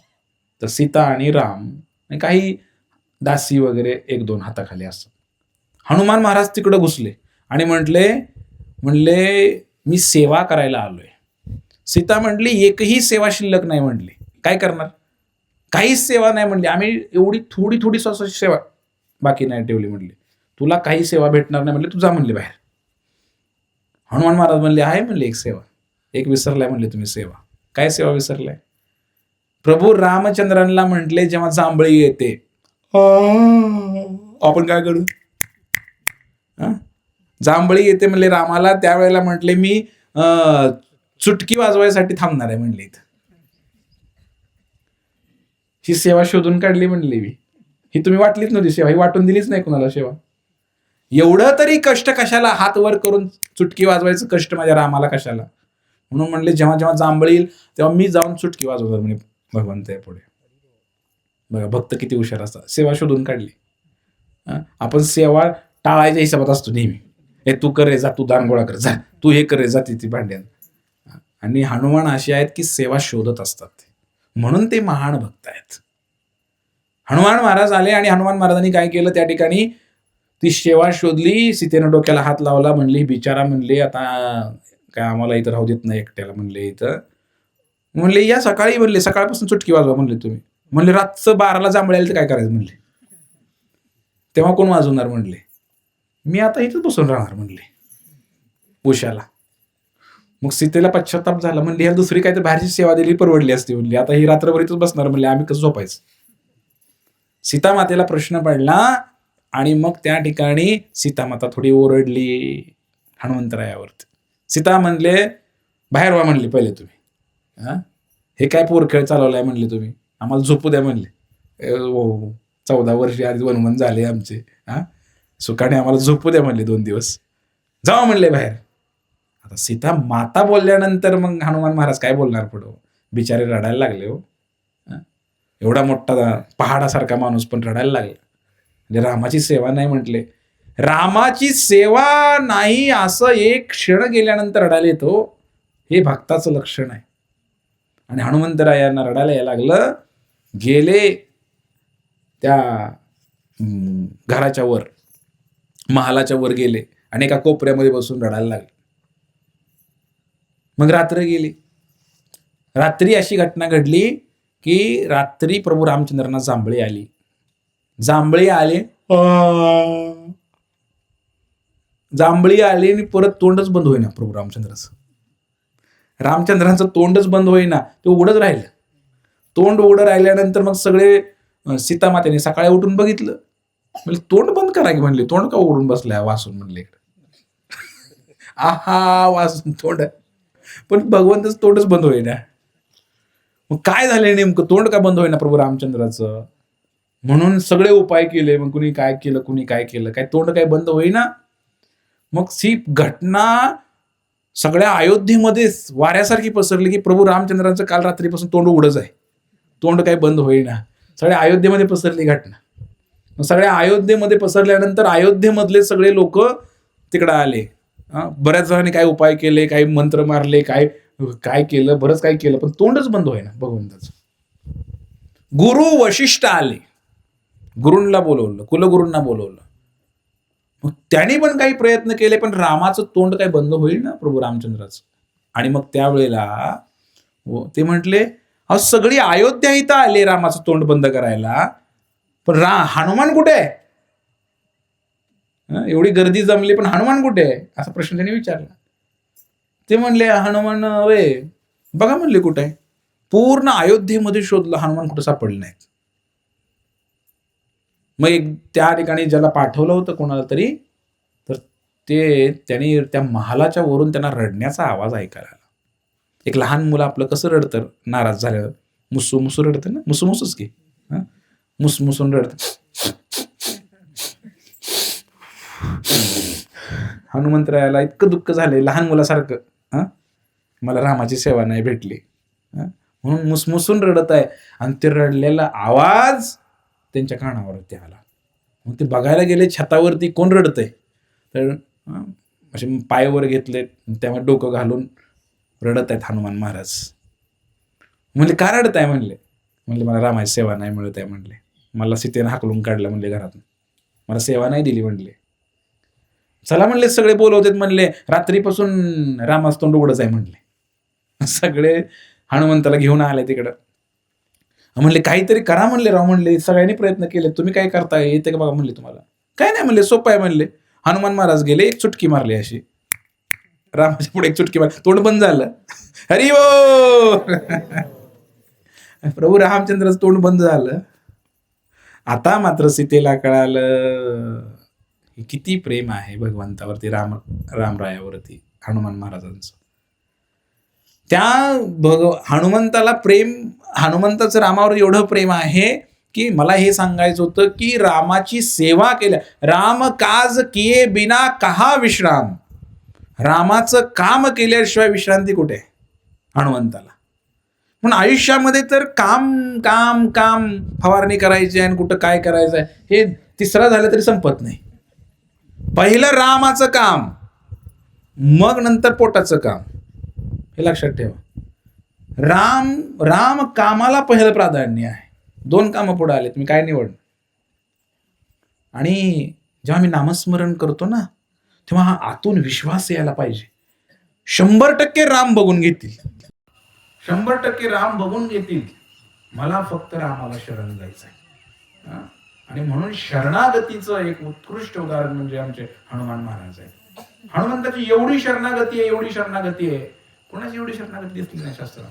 किती शरण आलो तुझं, म्हणजे शरणागतीचा एवढा भाव आहे हनुमंतांमध्ये की जेव्हा ते भेटले ना पहिल्यांदा रामरायाला भेटले, ते किष्किंधामध्ये भेटले, ऋषमुख पर्वतावरती ते रामरायाला भेटले हनुमान महाराज, पहिली भेट झाली तेव्हापासून जे काम सुरू झालेलं आहे. आणि जेवढी महत्वाची कामं होती प्रभू रामचंद्रांची, ही सगळी कामं हनुमंतानेच केलेली आहेत. रामरायाची काम, पहिलं काय काम आहे बोला. जेव्हा ती भेट झाली का नाही, ते सीतेचा शोध घ्यायचा होता. मग शोध घेताना सुद्धा काय झालं, महत्वाची भूमिका कोणाची आहे, हनुमंताचीच आहे. ती अंगठी घेतली, ती घेऊन गेले तिथून, आणि एक्स्ट्रा काम करून आले, थोडस लंका बी जाळून आले थोडेसे. म्हणजे तिथून परत दुसरी महत्वाची घटना, 2 प्रेमी व्यक्ती आहेत रामाचे. पहिल्याचं नाव आहे सीता, दुसरं नाव आहे लक्ष्मण. पहिल्यांदा सीतेवर संकट आलं, कोणी सोडवलं, हनुमंताने शोध लावला. लक्ष्मणाला जेव्हा बाण लागला इंद्रजितचा, लक्ष्मण शक्ती, तेव्हा सुद्धा मदत कोणी केली, हनुमंतानेच केली. मग दोन प्रेमी व्यक्तीला, आपल्या जवळच्या व्यक्तीला वाचवले म्हणल्यानंतर हनुमंतरायावरती किती प्रेम असेल रामरायाचं, तुम्ही कल्पना करा. आणि म्हणतात की, म्हणून हनुमंतराया म्हणतात, माझा प्राण आहेस तू, प्राण आहेस. आणि हनुमंत सुद्धा म्हणतात, हनुमंताचाही प्राण तोच आहे. जेव्हा अयोध्या नगरीमध्ये गेले होते, सगळ्यांना काही गिफ्ट दिले भगवंताने. बऱ्याच जणांना तू चांगली सेवा केली बरं का, म्हणून त्यांना भेटवस्तू दिल्या, सगळ्या माकडांना. बिभीषणाला सुद्धा दिलं, लंकेचा राजा बनवला बिभीषणाला. आणि जे भगवंत होते तर ते भगवंत भेट दिली, त्यांचे कुल भगवंत होते, कुळदेवता, ते भेट दिली बिभीषणाला, रंगनाथजी. हे सगळं झालं. आणि सगळं झाल्यानंतर हनुमंताला काहीच दिलं नाही, हनुमंताला भगवंताने काहीच दिलं नाही भेट म्हणून. मग त्यावेळेला सीता मातेला प्रभू रामचंद्रांनी एक भेट दिली होती, मोत्याची माळ दिली होती. ती मोत्याची माळ सीतेनं जपून ठेवली होती रामाची आठवण म्हणून. पण इतकं प्रेम त्या हनुमंतावरती, मुलाप्रमाणे प्रेम सीतेचं. म्हणून सीतेनं काय केलं, सगळ्यांना काही ना काही भेटले म्हणून सीतेने काय केलं, ती मोत्याची माळ जी आहे, ती मोत्याची माळ हनुमंताला भेट दिली. आपल्यातलं सगळ्यात प्रिय वस्तू काय आपल्याकडे आहे ती त्याला भेट दिली. हनुमंताने काय केलं, ती मणी बघायचं फोडून टाकायचं, मणी बघायचं फोडून टाकायचं. सगळे मणी बघितले टाकून दिले सगळं. सगळे त्या महालामध्ये बसलेले राज्यातले सगळे लोक म्हणले, शेवटी माकड ते माकडच म्हणले. काय म्हणले, याला कळते का म्हणले, सीतेनं मोत्याची माळ दिली एवढी आणि हा चावून फेकून देतोय म्हणले. असं म्हटल्यानंतर सगळ्यांनी वेड्यात काढलं, म्हणले माकड ती माकड म्हणले शेवटी, असं म्हणले सगळे. त्यांना कोणीतरी विचारलं, म्हणले काय तुम्ही का असं फेकून दिलं. ते म्हणले मी बघतोय मागापासून, म्हणले मला राम पाहिजे. मला राम पाहिजे म्हटलं. आणि मण्यात काय मला राम दिसत ना म्हटलं, मण्यात काय मला राम दिसत ना म्हटले. मला राम पाहिजे पण नाही तर काय राम नाही म्हणले, हे घेऊन काय करू म्हटले मी. मग असं म्हटल्यानंतर म्हणून मी फेकून दिलं म्हणले, ते सगळं फोडायचं बघायचं, प्रत्येक मणी फोडायचा बघायचा फेकून द्यायचा. म्हणून म्हणले मला ह्यात राम दिसले नाहीत म्हटले. आणि कोणीतरी चेष्टा केली हनुमंताची, काय म्हटले राम नाहीये तर म्हटले तुझ्या हृदयात राम आहे का म्हणले. चेष्टा केली, तुझ्या शरीरात राम आहे का, हृदयात राम आहे का. आणि मग हनुमंताने काय केलं, म्हणले हो म्हणले आहे म्हटले माझ्या हृदयात. आणि सर्वांच्या पुढं त्याने काय केलं, आपली छाती फाडली.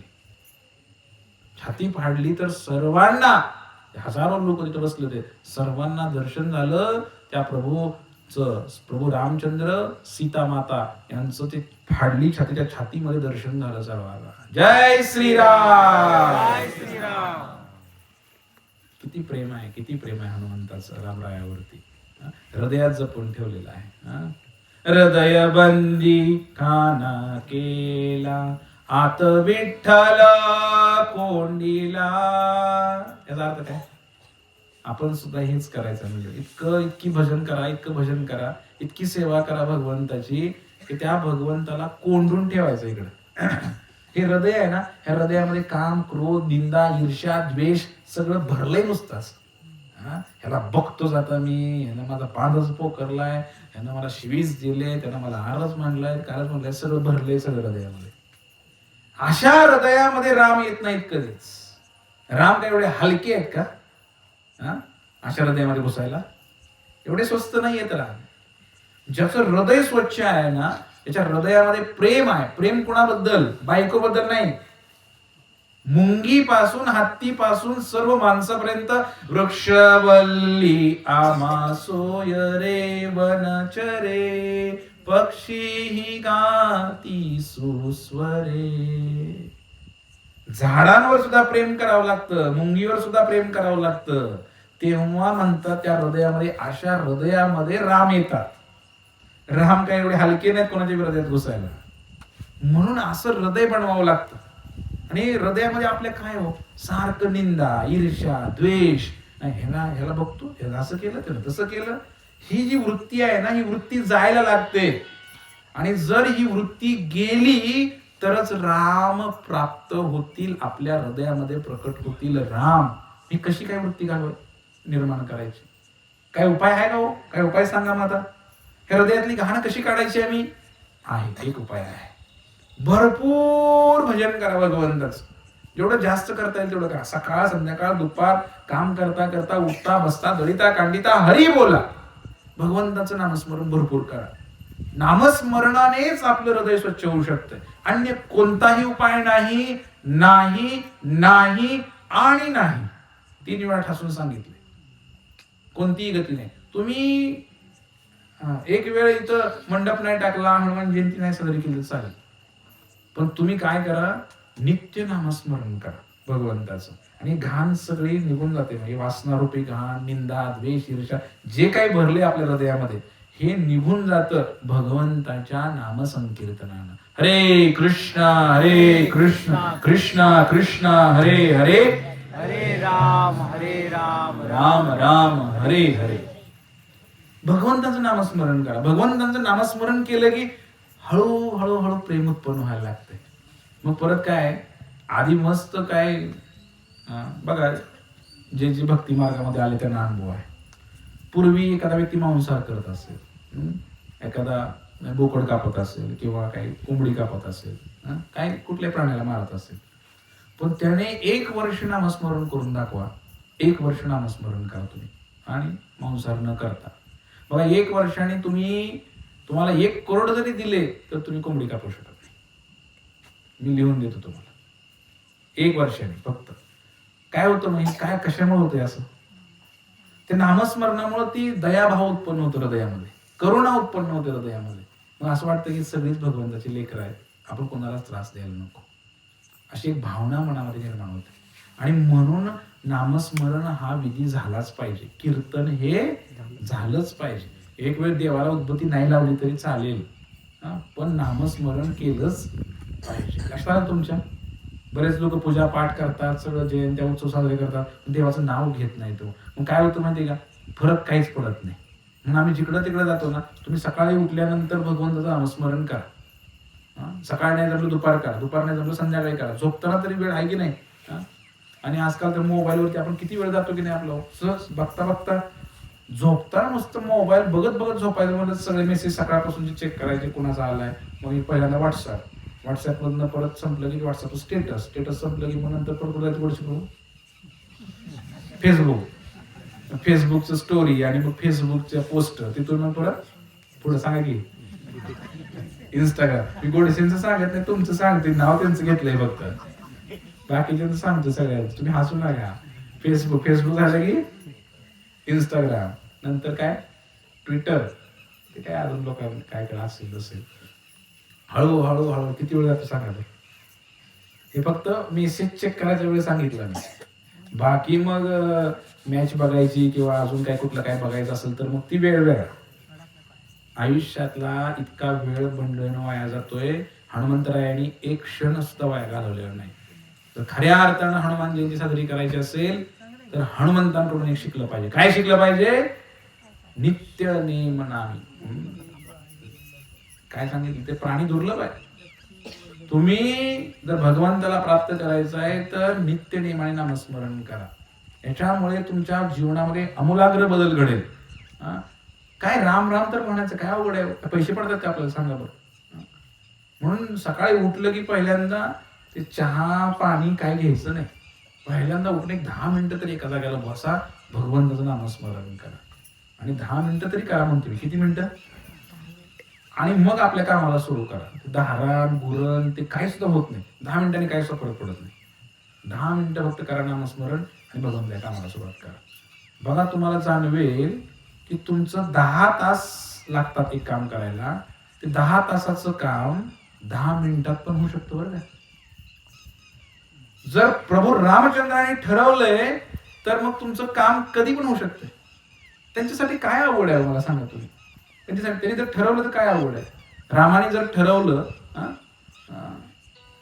की याचं काम आता करून टाकू, काय पण करून ते करू शकतो.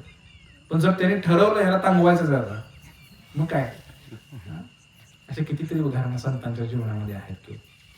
म्हणून भगवंतांचं जे नामस्मरण आहे हे फार प्रभावशाली आहे. श्रीमद भागवतामध्ये वर्णन आहे. श्रीमद भागवत संपल्यानंतर जो श्लोक येतो त्या शेवटच्या श्लोकामध्ये वर्णन आहे की नामसंकीर्तनम यश्च सर्व पाप प्रणाशनम प्रणाम दुःखशमनस्तम तमामी हरिम परम. इथं म्हटलेलं आहे की तुमची जी काही भौतिक कामं आहेत, हे संसाराची कामं आहेत, हे सुद्धा आरामामध्ये होऊन जातं. हे भगवंतालाच काळजी असते सगळी. आपण स्वतःच्या बळावर किती लढणार आहे मला तुम्ही सांगावं. तुम्ही स्वतःच्या बळावर किती जरी प्रयत्न केले एखादं काम व्हायचं असलं आणि ते झालंच नाही, काय करणार तुम्ही? काय करणार? आणि ते जर तुम्ही भगवंताला साकडं घातलं, भगवंतासाठी ते काही काम शुल्लक काय घेऊ? भगवंत काही बी करू शकतात की नाही? भगवंताने ठरवले की आता भूकंप आणायचा. येऊ शकते का भूकंप? किती मिनिटात? एका क्षणामध्ये भूकंप येऊ शकते. सगळी डेंबरे वस्ती गायब. स्वाहा पुण्यतिथी सगळ्यांची. किती मिनिटं लागतात भगवंताला करायला? राखे कृष्ण मारे के मारे कृष्ण राखे के. ज्याला कृष्ण तारी त्याला कोण मारी, ज्याला कृष्ण मारी त्याला कोण तारी. कृष्णाने ठरवलं याला जिवंत ठेवायचं आहे, त्याचा केसाला सुद्धा धक्का लागणार नाही, लक्षात ठेवा. भयांनाच पटलं, बाकीच्यांना नाही पटलं तुम्हाला. आणि जर कृष्णाने ठरवलं याला मारायचंच आहे तर त्याला कुणीच वाचवू शकत नाही. पांडव 5 होते, कौरव 100 होते. 5 असूनही त्यांच्याकडे काही सुविधा नसताना सुद्धा त्या पांडवांच्या केसाला सुद्धा धक्का लागला नाही आणि कौरवांचा एकही जिवंत राहिला नाही. हे कोणी केलं? कुणी केलं? श्रीकृष्णाने केलं. आणि म्हणून भगवंतांचं नामस्मरण करा, तुमची कामं सगळे फटाफट, काय टेन्शन घ्यायचं नाही, सगळं काय होत राहत. पण आपण उलट करतो ना. असं म्हणलेलं आहे की जर तुम्ही भगवंतांच्या नामामध्ये, नीट ऐका, जर तुम्ही भगवंताच्या नामामध्ये, भगवंत तुमच्या कामामध्ये. तुम्ही फक्त राम राम म्हणा, भगवंत सगळे काम करते सगळे. पण जर तुम्ही तुमच्या कामामध्ये, भगवंत त्यांच्या धामामध्ये. ते तिकडे विटीवर उभं राहिले निवांत, त्यांना काय देणे घेणे. मग तुम्ही म्हणा मला काम आहे, कर काम, करा कष्ट, वा नष्ट, बोला जय महाराष्ट्र. किती कष्ट करायचे? मरेपर्यंत कष्ट करायचे. म्हणजे एकाला तू विचारलं, म्हणले काय? म्हणले अहो मारायला वेळ नाही महाराज, तुम्ही म्हणताय कथेला या आणि इकडे या तिकडे या. दान गोळा करायला गेल्यावर मराही वेळ नाही आम्हाला, तुम्ही म्हणताय इकडं 2 तास तरी या आठवड्यातून का होत? 2 तास असते हे कुठं? मरून बघ की एकदा मरच तू, तुला बरं वाटेल. मेल्यावर काय करशील? मनुष्य जन्म गेल्या वारे काय करशील बारे. शिवाजी महाराजांनी काय म्हणून लिहिलेलं आहे, त्यामध्ये असं विचारतात ते. एकदा जर मनुष्य जन्म गेला तर पुन्हा काय करशील रे? 184च्या जोडी, 84 लाख योनीतनं फिरून मनुष्य जन्म भेटलाय केवळ रामाचं भजन करण्यासाठी.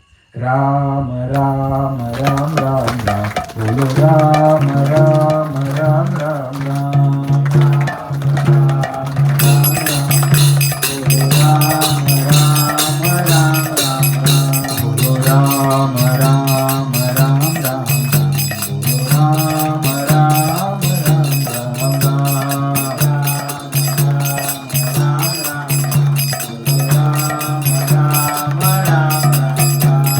दशरथ नंदन राजा राम,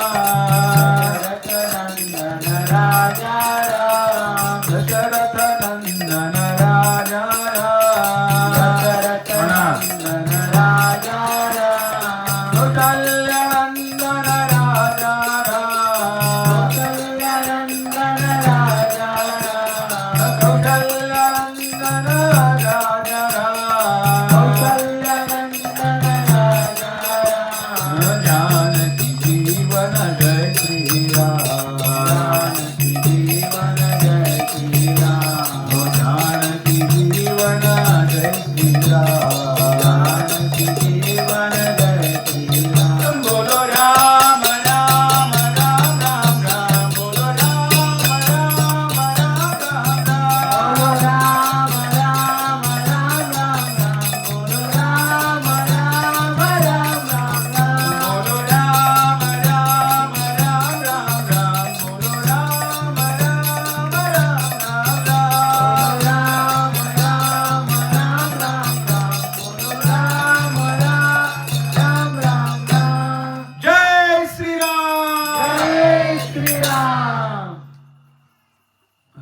नाम. राम नाम इतकं महत्वपूर्ण आहे, भगवंताचं नाम. आणि हनुमंताचा अवतार त्यासाठी झालेला आहे. केवळ राम नामैव केवलम, केवळ राम नामाचा प्रचार प्रसार त्याने केलेला. ती कथा सगळ्यांना माहितीच आहे, पुन्हा सांगतो थोड्या वेगळ्या अर्थाने, नीट ऐका. सेतू बांधला रामेश्वर पासून कुठपर्यंत? डेबरी वस्तीपर्यंत. कुठं बोलायचं माहिती, लंकेपर्यंत सेतू बांधायचं काम चालू आहे. सेतू बांधताना सगळ्यांना माहिती आहे की वानर सेना काय करत होती? दगड घ्यायचे, त्या दगडावरती काय लिहायचं? राम लिहायचं, आणि तो दगड टाकायचा पाण्यामध्ये. आणि काय आश्चर्य की दगड तरंगायचा पाण्यावरती. असं करत करत ते पूल बांधायचं काम चालू झालं. हे सगळं प्रभू रामचंद्र बघत होते दिवसा. प्रभू रामचंद्राने विचार केला, दगड पाण्यावर कसे काय तरंगतात? म्हणून प्रभू रामचंद्राने काय केलं, रात्री 12 वाजता उठले, सगळे वानरसेना झोपलेली आहे असं गृहीत धरलं. पण एक माणूस झोपत नसतो, भगवंताचा भक्त, शुद्ध भक्त झोपत नाही. हनुमंत महाराज झोपले नाही, लक्षात ठेवा. प्रभू रामचंद्रांना वाटलं की सगळे झोपी गेलेले आहेत, म्हणले आता आपण एक प्रयोग करून बघू. म्हणले माझं नाव टाकतायत आणि दगड पाण्यात टाकतायत आणि दगड तरंगतोय. म्हटले आता आपण काय करू, रात्री 12ला उठले प्रभू रामचंद्र, एक दगड घेतला आणि पाण्यात टाकला. आणि काय आश्चर्य मंडळीनं, दगड बुडला पाण्यात. दगड बुडला पाण्यामध्ये.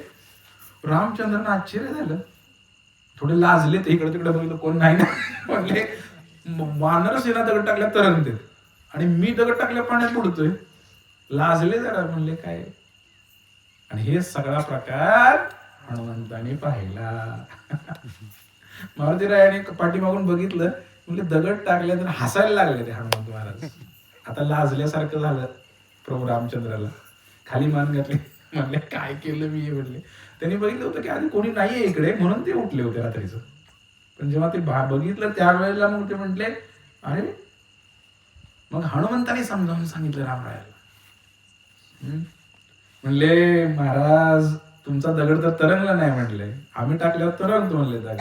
कारण म्हणले तुम्ही टाकलेला दगड जो आहे तर तो तरंगला नाही, याचं कारण आहे म्हणले त्याच्यावरती राम नाम लिहिलं नव्हतं. म्हटले त्या तुमची शक्ती नाही, म्हणले ती राम नामाची शक्ती आहे. म्हटले राम नामामुळे ती दगड तरंगत होती. म्हणले म्हणून म्हणले हरी से बडकर हरी का नाम, अंत में निकला ए परिणाम. या हरीपेक्षा सुद्धा हरीचं नाव शक्तिशाली आहे. प्रभू रामचंद्रापेक्षा प्रभू रामचंद्राचं नाव शक्तिशाली आहे. म्हणून एक वेळ असं म्हणलेलं आहे की ज्याला नावाचा साक्षात्कार झालाय त्याला भगवंताचं दर्शन नाही झालं तरी चालेल. नावाचा साक्षात्कार व्हायला पाहिजे देवाच्या. म्हणून भगवंताने मान्य केलं ते. म्हणले हरी से बडकर हरी का नाम. रामापेक्षा सुद्धा रामाचं नाव शक्तिशाली आहे, हे सिद्ध झालेलं आहे तिकडे. आणि म्हणून राम नाम सोडू नका, भगवंताचं नाव सोडू नका. तुम्ही नाम सदैव घ्यायला पाहिजे, सदैव घ्यायला पाहिजे.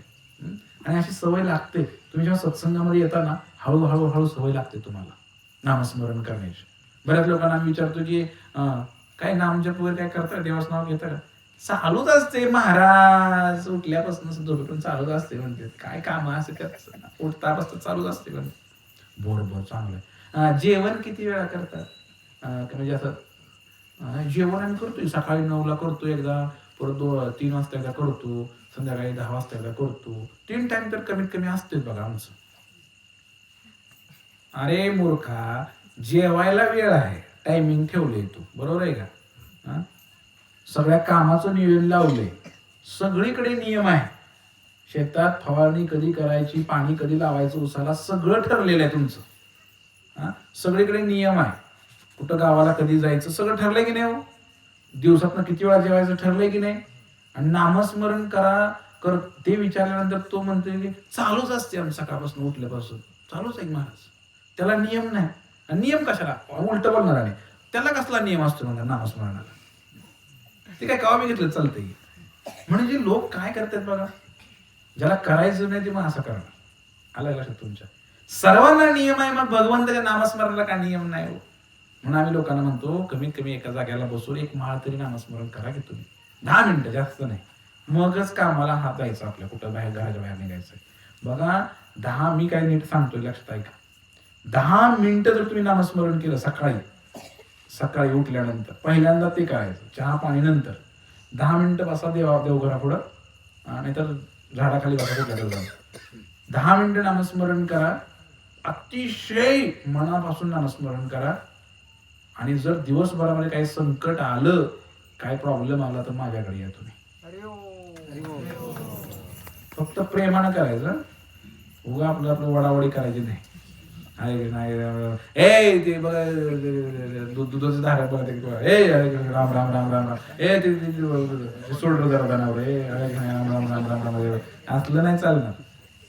10 मिनिटं नामस्मरण डोळे झाकून भगवंतापुढे बसून 10 मिनिटं शुद्धतेनं द्या. बघा दिवसभर काय होतं ते करून बघा, काय अवघड नाहीये. म्हणून घालू देवासीचं भार, या भगवंतांना थोडं काहीतरी करू द्या. इतकं प्रेम करा भगवंतांवरती. भगवान एकनाथ महाराजांच्या घरी शांती ब्रह्म एकनाथ महाराज 12 वर्ष भगवंतांनी पाणी भरायचं काम केलं. कसं शक्य आहे तुम्ही मला सांगा? अनंत कोटी ब्रह्मांडाचे मालक आहेत आणि इकडं हमाली करतायत, पाणी भरायचं काम करतायत. भगवंतांचे एवढं प्रेम भगवंत, तुम्ही भगवंताच्या नामामध्ये, भगवंत तुमच्या कामामध्ये. असं होऊ शकतं. याचा अर्थ असं नाही की भगवंताला काम लावायचं आपल्याला उद्यापासून, असं नाहीये. पण हे प्रेमापोटी भगवंत करतात. आणि म्हणून हे जे हनुमंतराय आहेत यांचं जे प्राकट्य झाले, तर हे सेवेसाठी झाले आणि रामनाम घेण्यासाठी झाले. या 2 गोष्टी आपल्याला आज शिकायच्या. इतकं प्रेम. सीता माता एकदा शृंगार करत होती, मेकअप करत होती. मेकअप करत असताना सीता मातेने काय केलं, आपल्या भांगामध्ये सिंदूर भरला. असं भांगामध्ये सिंदूर भरत होती. हनुमान महाराज गेले आणि हनुमान महाराजांनी बघितलं भांगामध्ये सिंदूर भरते सीता माता, आणि ते म्हटले, माते हे काय आहे, हे काय आहे? आता सीतेने विचार केला, ह्याला काय सांगावं माकडाला, वानराला काय सांगावं आता ह्याचा, बाबा हे नवऱ्यासाठी लावतात आणि वगैरे वगैरे, असा एक प्रश्न आईच्या मनामध्ये आला. मातेनं सांगितलं, सोप्या भाषेत सांगितलं. काय सोप्या भाषेत सांगितलं? हे लावल्यानंतर राम प्रसन्न होतात म्हटले. एवढंच बोलले. काय म्हटले? सिंदूर लावल्यामुळे राम प्रसन्न होतात म्हटले. मग असं म्हणल्यानंतर हनुमंतराय बघा निरागसता कशी असते. भक्ती मार्गामध्ये निरागसता फार महत्वाची. भोळापणा, जो भोळा आहे ना त्याला देव भेटतो.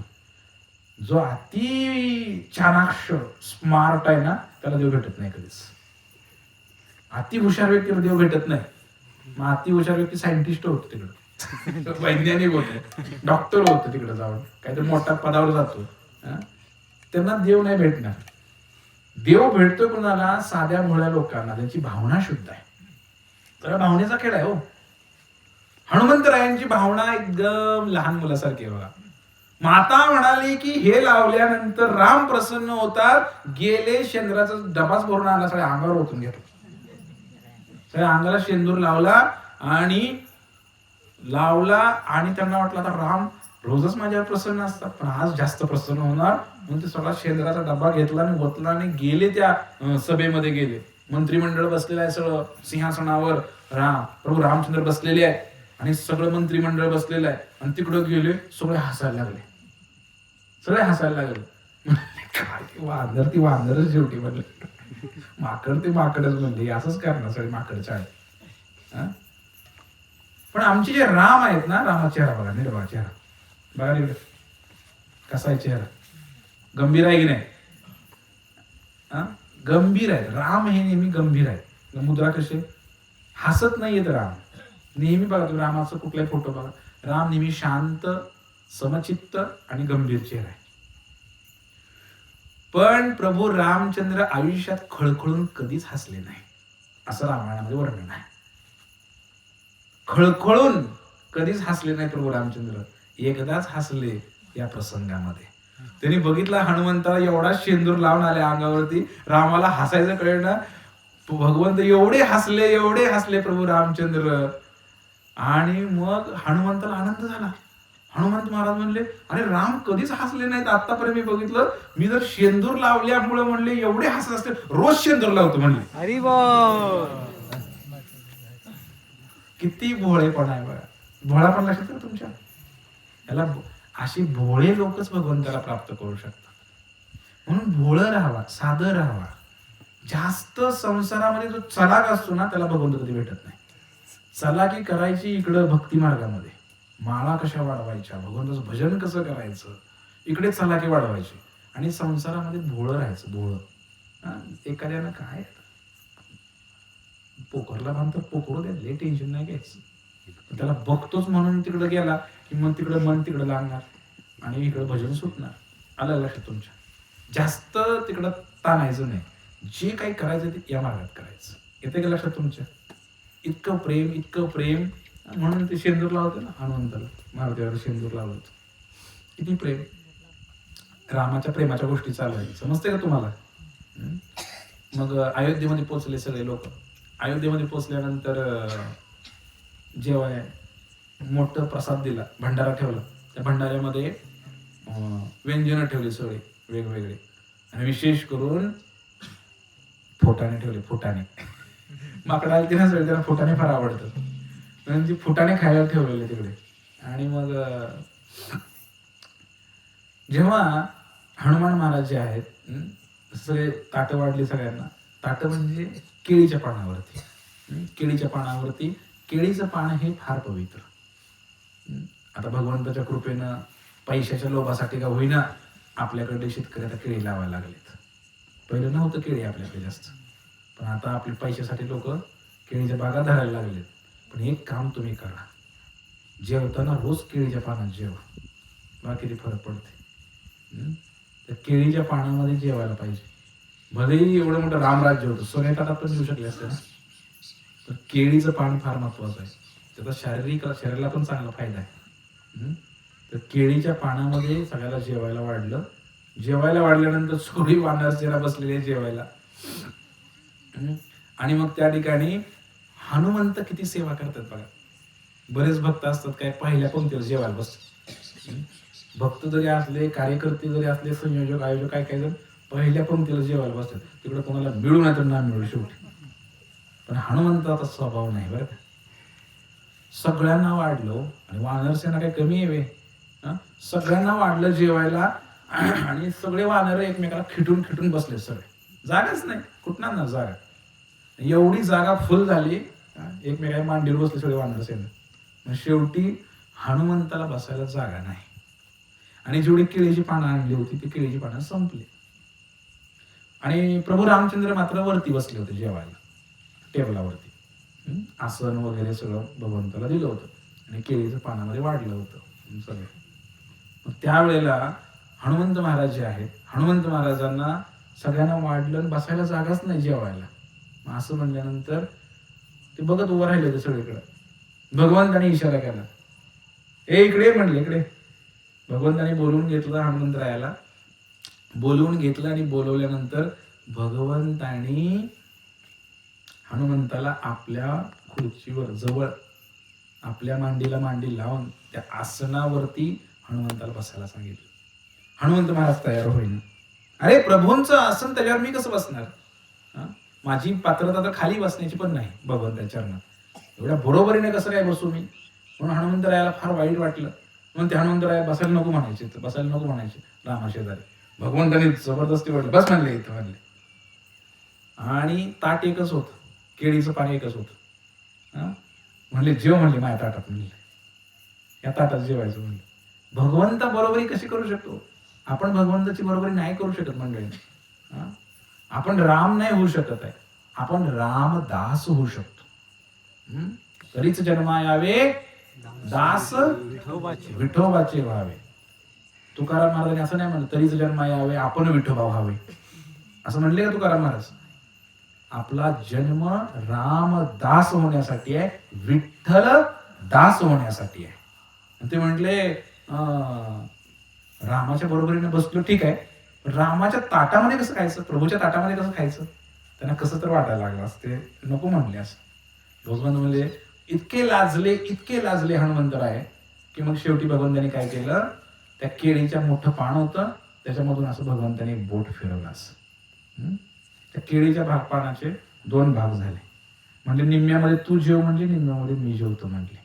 आणि भगवंतानी आपल्या बरोबर हनुमंतरायाला जेवायला घातलं. हरी बोल. किती प्रेम असेल रामरायाचं. पूर्वी केळीच्या पानाला असं दुमडत नव्हतं, प्लेन होतं पान. प्रभू रामचंद्र, ती मधली जी रेषा आहे का आता, ते भगवंतानी बोट फिरवले त्या केळीच्या पानात, तेव्हापासून त्या केळीच्या पान असं मोडत. समजलं तुम्हाला? तर किती प्रेम आहे भगवंताचं. केळीचं पान पुढे आलं की पहिल्यांदा ही कथा आठवायला पाहिजे. आठवायला पाहिजे की नाही? केळी कोणाकोणाच्या हातवर करावं? 1 2 3 4 5, केवढी का असेल आहे ना, 5 जणांचीच केळी, महागाई काय 6 जण.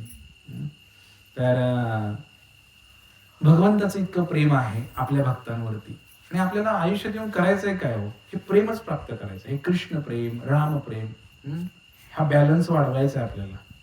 बँक बॅलन्स वाढवला तर तो इथंच राहील, बँक पण इथंच राहील, डेमळे प्रभूजी. पतसंस्था पण इथंच राहील, सगळं इथंच राहणार आहे. बरोबर काय येणार आहे? राम नामाची बँक वाढवा, तिथला बॅलन्स वाढवा, आणि तिकडं डिपॉझिट जमा करा. रोज थोडं थोडं करून डिपॉझिट इतकं जमा करा. असं म्हणलेलं आहे, श्रीराम जय राम जय जय राम हा विजय मंत्र आहे. काय आहे? 13.5 कोटी मंत्र जप करावा लागतो याचा पूर्ण आयुष्यात. 13.5 कोटी जप झाल्यानंतर भगवंत दर्शन होऊ शकतं, रामाचं दर्शन होऊ शकतं. एवढं बँकेत डिपॉझिट करा तुम्ही. 13.5 कोटी रुपये म्हणत नाही, 13.5 कोटी नाम जप. आणि जर हरे कृष्ण कृष्ण कृष्ण हरे हरे, हरे राम राम राम हरे हरे, हा मंत्र जरा मोठा आहे, त्यामुळे तिकडे थोडा डिस्काउंट आहे. तर 3.5 कोटी ह्याला म्हणायचं महामंत्र. काय म्हणायचं? तर हा जो मोठा मंत्र आहे महामंत्र, हा 3.5 कोटी जर याचा जप झाला तर श्रीकृष्णाचं दर्शन होऊ शकतं. हे डिपॉझिट करायला मागं लागा. याच्या फिक्स एफडी डिपॉझिट काय बघा, काय काय करायचं, सेव्हिंग कसं करायचं बघा. बँकेमध्ये राम नामाचा बँक बॅलन्स वाढला पाहिजे सर्वांचा. कोणाचं झालंय का? 1 कोटी कोण आहे का? कोट्याधीश कोण आहे का? कोट्याधीश इथं. करोडपती कोण कोण नाही ते? लखपती कोण कोण आहे? लखपती. लाखाड्या कोण आहे का इथं? चैतन्य महाप्रभू साक्षात भगवंत आहे. त्यांचा एक नियम होता, प्रसाद घ्यायला त्याच भक्ताच्या घरामध्ये जायचं जो लखपती आहे. काय म्हटलं यांनी? काय का? प्रसाद घ्यायला माझा पण नियम आहे, ज्या घराच्या पुढं कोंबड्या बोकडं आहेत तिकडे मी जात नाही, ज्याच्या घरापुढं गायी आहे त्याच्या घरी मी जात असतो. असं मी पण नियम केलाय. देशी गाय, दर्शन आहे, दर्शन सगळीकडे आहे, तर जिकडे देशी गायी असेल त्यांच्या घरी मी जातो. मला या प्रभूजीने मला बोलवलं, आमच्या घरी या की हो, जाताना रोडलाच आहे की हो. तर मी बोललो नाही त्यांना, काय आहे का गाई आहे का देशी गाय घरी? नाही येणार मी, देशी गाई घ्या मग येतो. नाही, मी कोणाच्याच घरी आलो नाही, ह्यांचे बी नाही, त्यांचे बी नाही, डेंगळ्याचे बी नाही, कोणाच्या घरी नाही, हाय तरी आलो नाही बघा.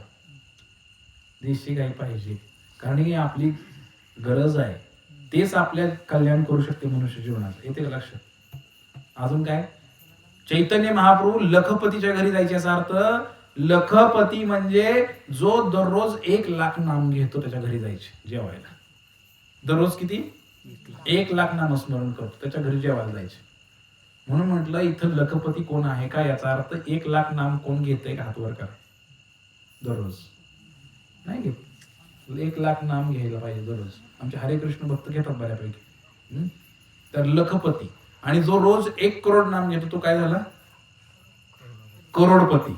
लखपती, करोडपती. तर आपल्याला हे करोडपती बनायचं आहे. कोण बनेगा करोडपती? आता आपण कोण आहे? रोडपती. आपण कोण आहे?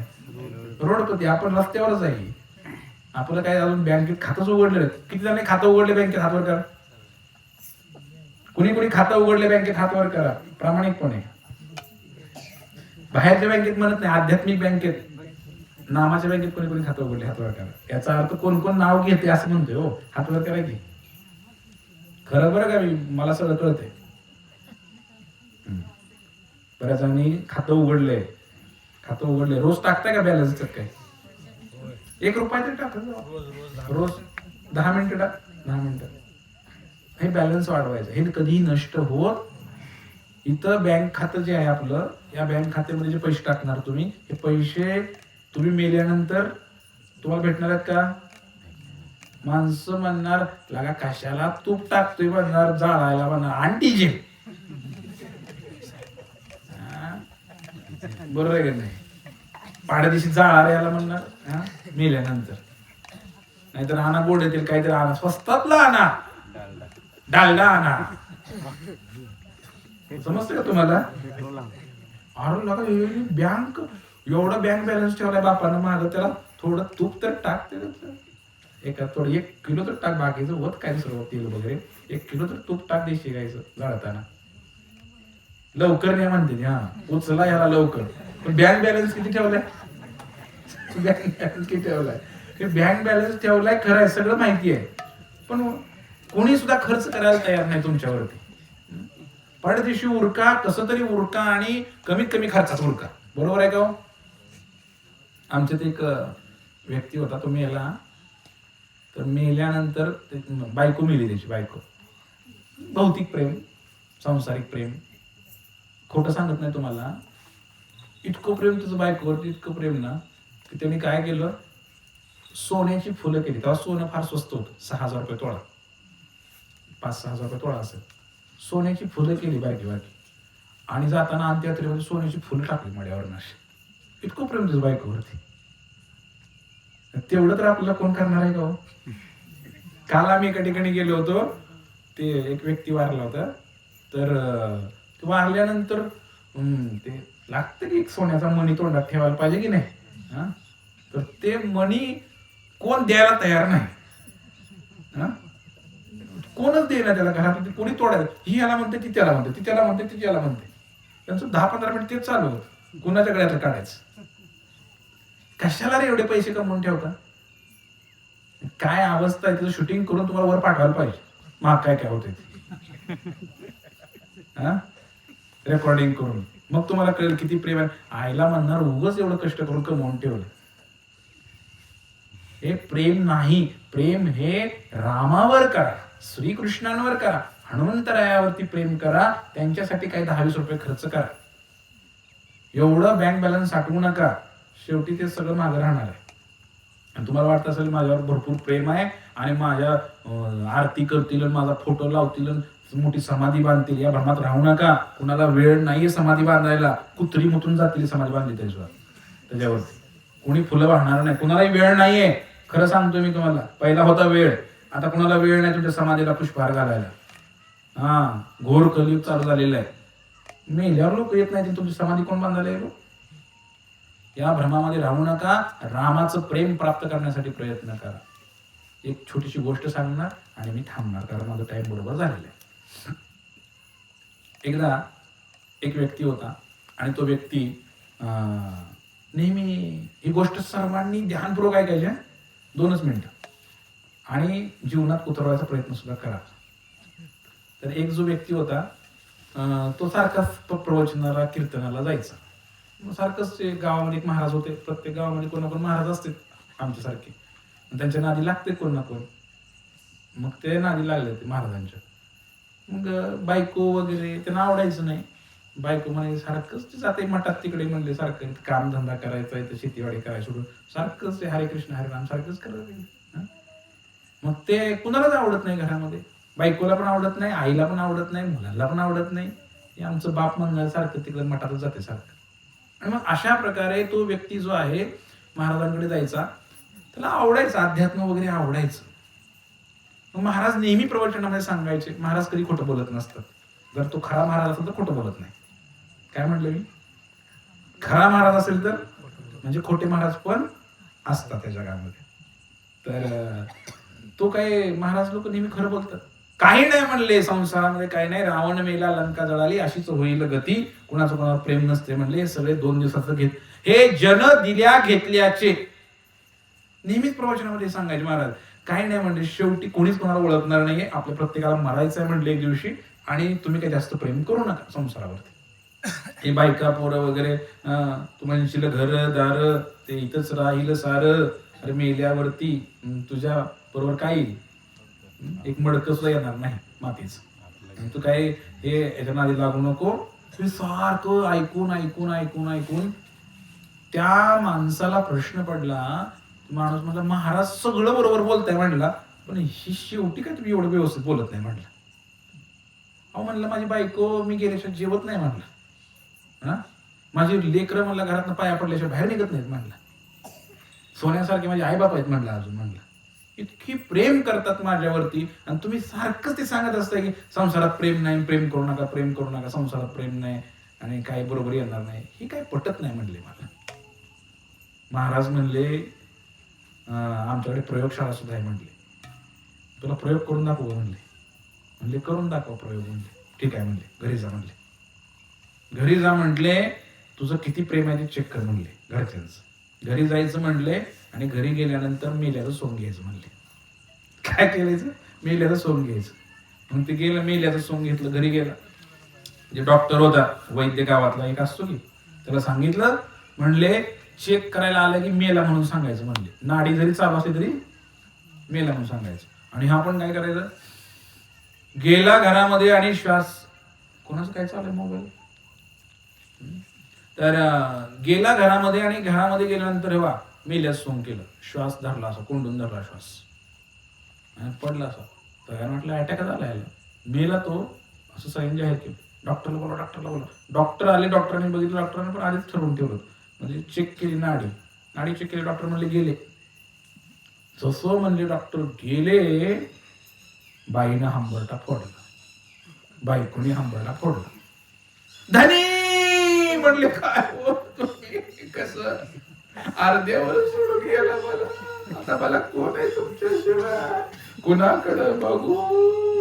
हे काय असं ते मला येत नाही करायला तसं जास्त, जे त्याने करावं. ती बायको एवढं मोठ्याने ओरडायला लागली, आणि हा तर मेलेला नाही ना, हा नाटक केलेलं नाही मारायचं. बायको एवढी रडायला लागली, त्याला वाटलं खरंच महाराज खोटं बोलते. वाटलं या आईला महाराजाच्या प्रेम नाही, किती प्रेम आहे माझी बायको, किती दसरा काढून रडती, कसा मोठ्या मोठ्या आसुरात रडती. किती दुःख झाले बायकोला मी गेलेच. नंतर परत ते मुलं आली, मुलं पण रडायला, बाबा मुलं मोठ्या मोठ्या रडायला लागले. आईचं वय 90 झालं होतं. आई पण आली, वडील पण आले, सगळे रडायला लागले. म्हणले, आई म्हणले, कसं लेकरा, मी मला तो बघायचं सोडून आता तुझं मरण मला बघायचं आलं, देवानं असं कसं काय केलं. देवाला आणायला लागते मध्ये रडताना, त्याशिवाय रडणं कसं फलाय. या जिंदगीत येणं कधी देवाला पाणी वाहिलं नाही का, फुलं वाहिलं नाही, पण मरताना रडायला लागल्यानंतर आता देव आणायला लागतोय मध्ये ना. अशा लोकांना मी सोडत नाही. कधी गेलाय कथा कीर्तनाला, कधी देवाला काही 10 रुपये दान केलंय का? काय झालं की देव आठवतो ह्यांना लगेच. मोठा मोठा देवाच्या नावाने खडं पडायला लागली म्हातारी. मग त्या म्हातारी रडायला लागली, बाप रडायला लागला, आई रडायला लागली, सगळं रडायला लागले, शेजारचे पाजारचे सुद्धा येऊन रडायला लागले. आता मात्र त्या माणसाला विश्वास झाला, महाराज 100% खोटं बोलते म्हणले. किती प्रेम आहे लोकांचं बघा म्हणले माझ्यावरती. सगळे एवढं आठवणी काढून काढून रडत आहेत माझ्यासाठी. मग तितक्यात महाराज आले. सगळ्या गावात कळलं की अमुक अमुक मेलाय. महाराज आले गावाचे, ज्या महाराजांकडे जात होते. महाराज आले आणि महाराजांकडे आल्यानंतर मग म्हणले, अहो म्हणले ते कुठे काय काय झालं. महाराज आल्यानंतर बायकोनं मात्र मोठ्यानं रडायला सुरू केलं. महाराज म्हणले, काय हो तुमच्या देवानं केलं, असला कसला तुमचा देव, काहीतरी चमत्कार करा, माझ्या नवऱ्याला जिवंत करा. ती बाई ओरडायला लागली आणि म्हणली, सगळं महाराजावरच खपार फोडलं तिनं. म्हणले, कधी हो नवरा बायको म्हणलं नाही, कधी काय म्हणलं नाही, दिवस रात्र तुमच्या मठात पडून होता की हो, असं करावं का देवानं. महाराजावरच आणलं तिनं सगळं. म्हणून मी लांब असतो गोडशी प्रभू. लय जवळ घेत नाही, काम झालं निघा म्हणतो. काय ते वाईट असं म्हणल्यानंतर महाराजांनी आधीच ठरवलं होतं ना.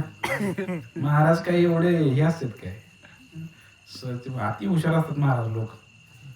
म्हणूनच महाराज झाले असतात. हुशार लोकच महाराज होते. तर ते म्हणले चमत्कार करा म्हणले काहीतरी माताजी. ते म्हणले आता काहीतरी ह्यांना जाग करावं, चमत्कार. त्याला माहिती उठत नसते पण म्हणायचं असते ते रडताना. म्हणजे काहीतरी चमत्कार करावं महाराज. महाराजांनी मनावर घेतलं. महाराज म्हणले ठीक आहे चमत्कार करतो म्हणले. पाणी घेऊन या म्हणले एक ग्लास पाणी आणलं, तोंडाला लावलास काहीतरी मंत्र म्हणल्यासारखं केलं. ते महाराजांनी म्हणले याला मी आता जिवंत करणार म्हणले, पण त्याच्या बदल्यामध्ये हे मंत्रून दिलेलं पाणी आहे म्हटले. आणि हे पाणी म्हणले जो कोणी हा पाणी पिल त्याच्या बदल्यामध्ये हा माणूस जिवंत होईल म्हणले, आणि जो पाणी पिल तो मरेल म्हणले. बोला कोण कोण तयार, हात वर करा म्हणले.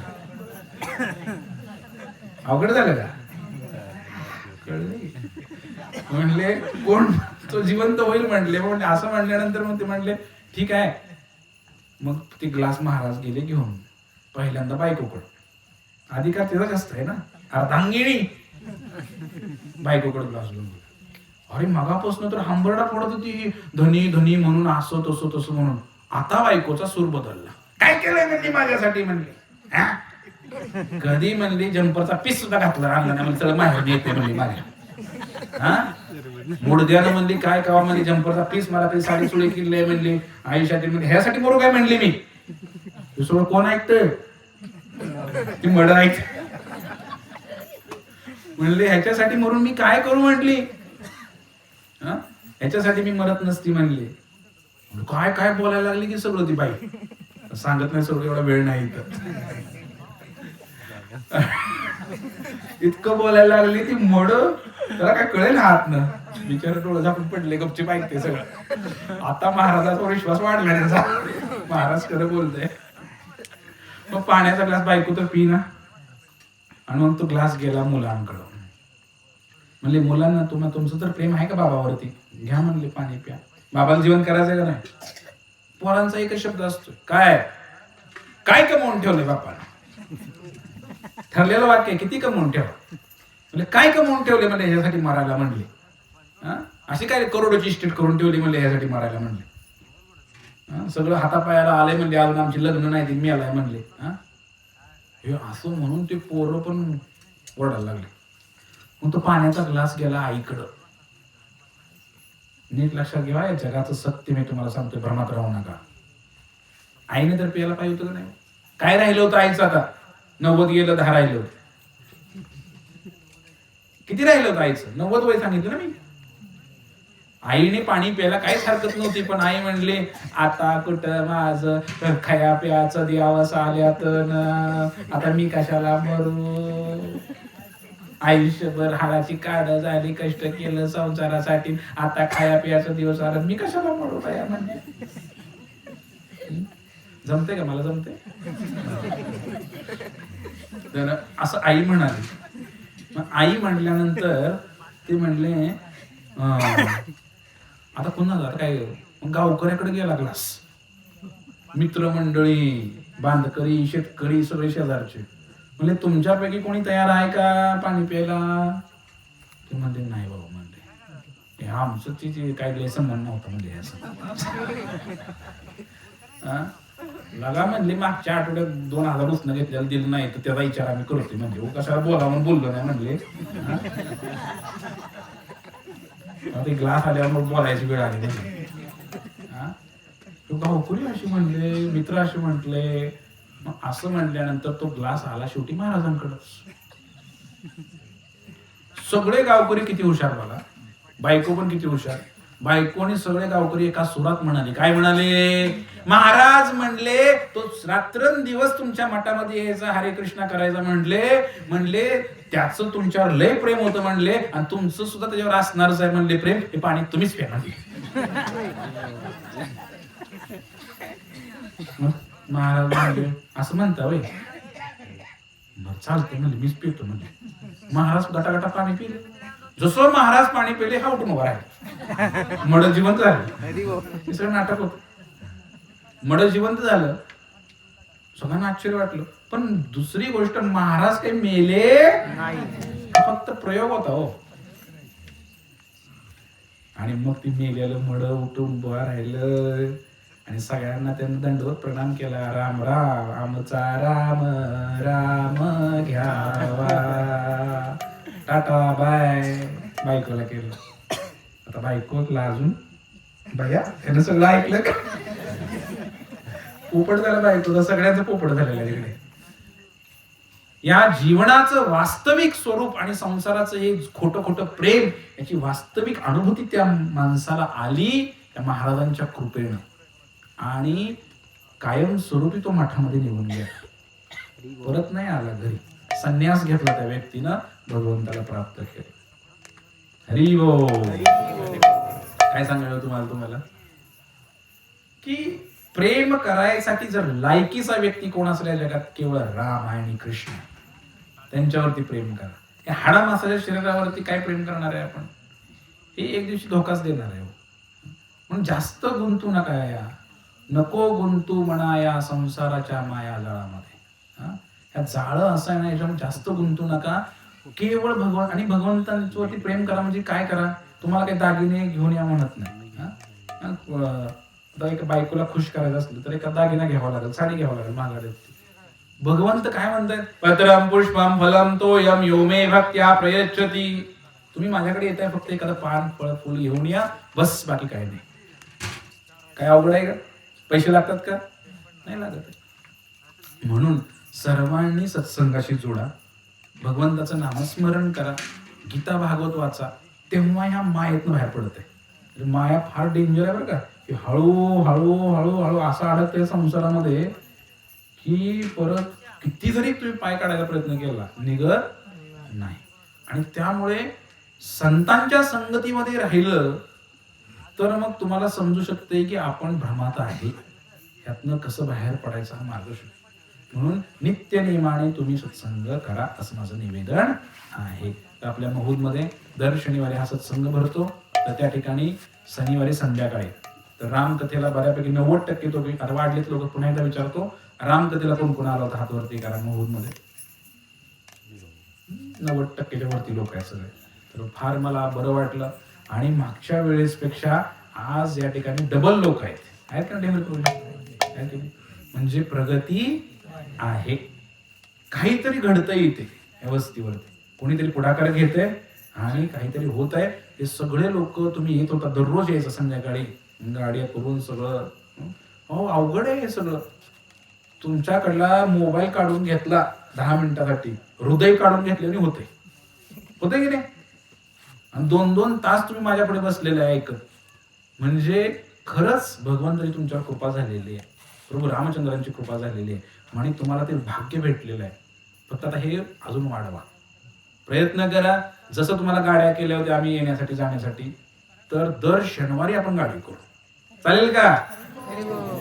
डेबरे प्रभू, एकनाथ डेबरे प्रभू करायचं का? काय अवघड आहे? जी रामकथा झाली तसं रोज दर शनिवारी असते कथा, कीर्तन, प्रसाद पण असतो. आणि महिला मंडळ तर एकदम खुश व्हायला पाहिजे. संध्याकाळी येऊन काही बनवायचंच नाही, तिथंच खाऊन यायचं, उरलं तिथं तर भरून बी आणायचं, सकाळचा नाश्ताही होतो. तेव्हा तुमची जबाबदारी आहे यांना सांगायची, आम्हाला काय बी करून सोडा शनिवारी तिकडे नेऊन. समजलं तुम्हाला? तर अशा प्रकारे आपण या सत्संगामध्ये या, नियमितपणे संघामध्ये आमच्या बरोबर राहा. म्हणजे कधीही काय संकट तर येणारच आहे आयुष्यामध्ये. संकट येणार नाही मी असं म्हणत नाही, पण त्या संकटाला 2 हात कसे करायचे, त्याचा सामना कसा करायचा, ती शक्ती, ते सामर्थ्य, तो विचार तुम्हाला या सत्संगामधून प्राप्त होणार आहे. त्यामुळे काम आहे काम आहे काम आहे म्हणायचं नाही. मग ते काम म्हणायचं नाही, 2 तास काढायचे. भगवंत तुमची सगळी कामं करणार आहे, टेन्शन घेऊ नका तुम्ही. 5 दिवस तुम्ही आला, तुमचं काय वाटोळ झालं का? काय सुद्धा नाही ना? मग आठवड्यात नाही झालं तर काय म्हणा. आता बऱ्याच जणांकडे काय वाहनं नाही आहेत, काही जणांना दिसत नाही, काही जण गाडी नाही, तर एखादी गाडी करा आणि मग तुम्ही त्यामध्ये सगळे शनिवारी येऊ शकता. हरे कृष्ण हरे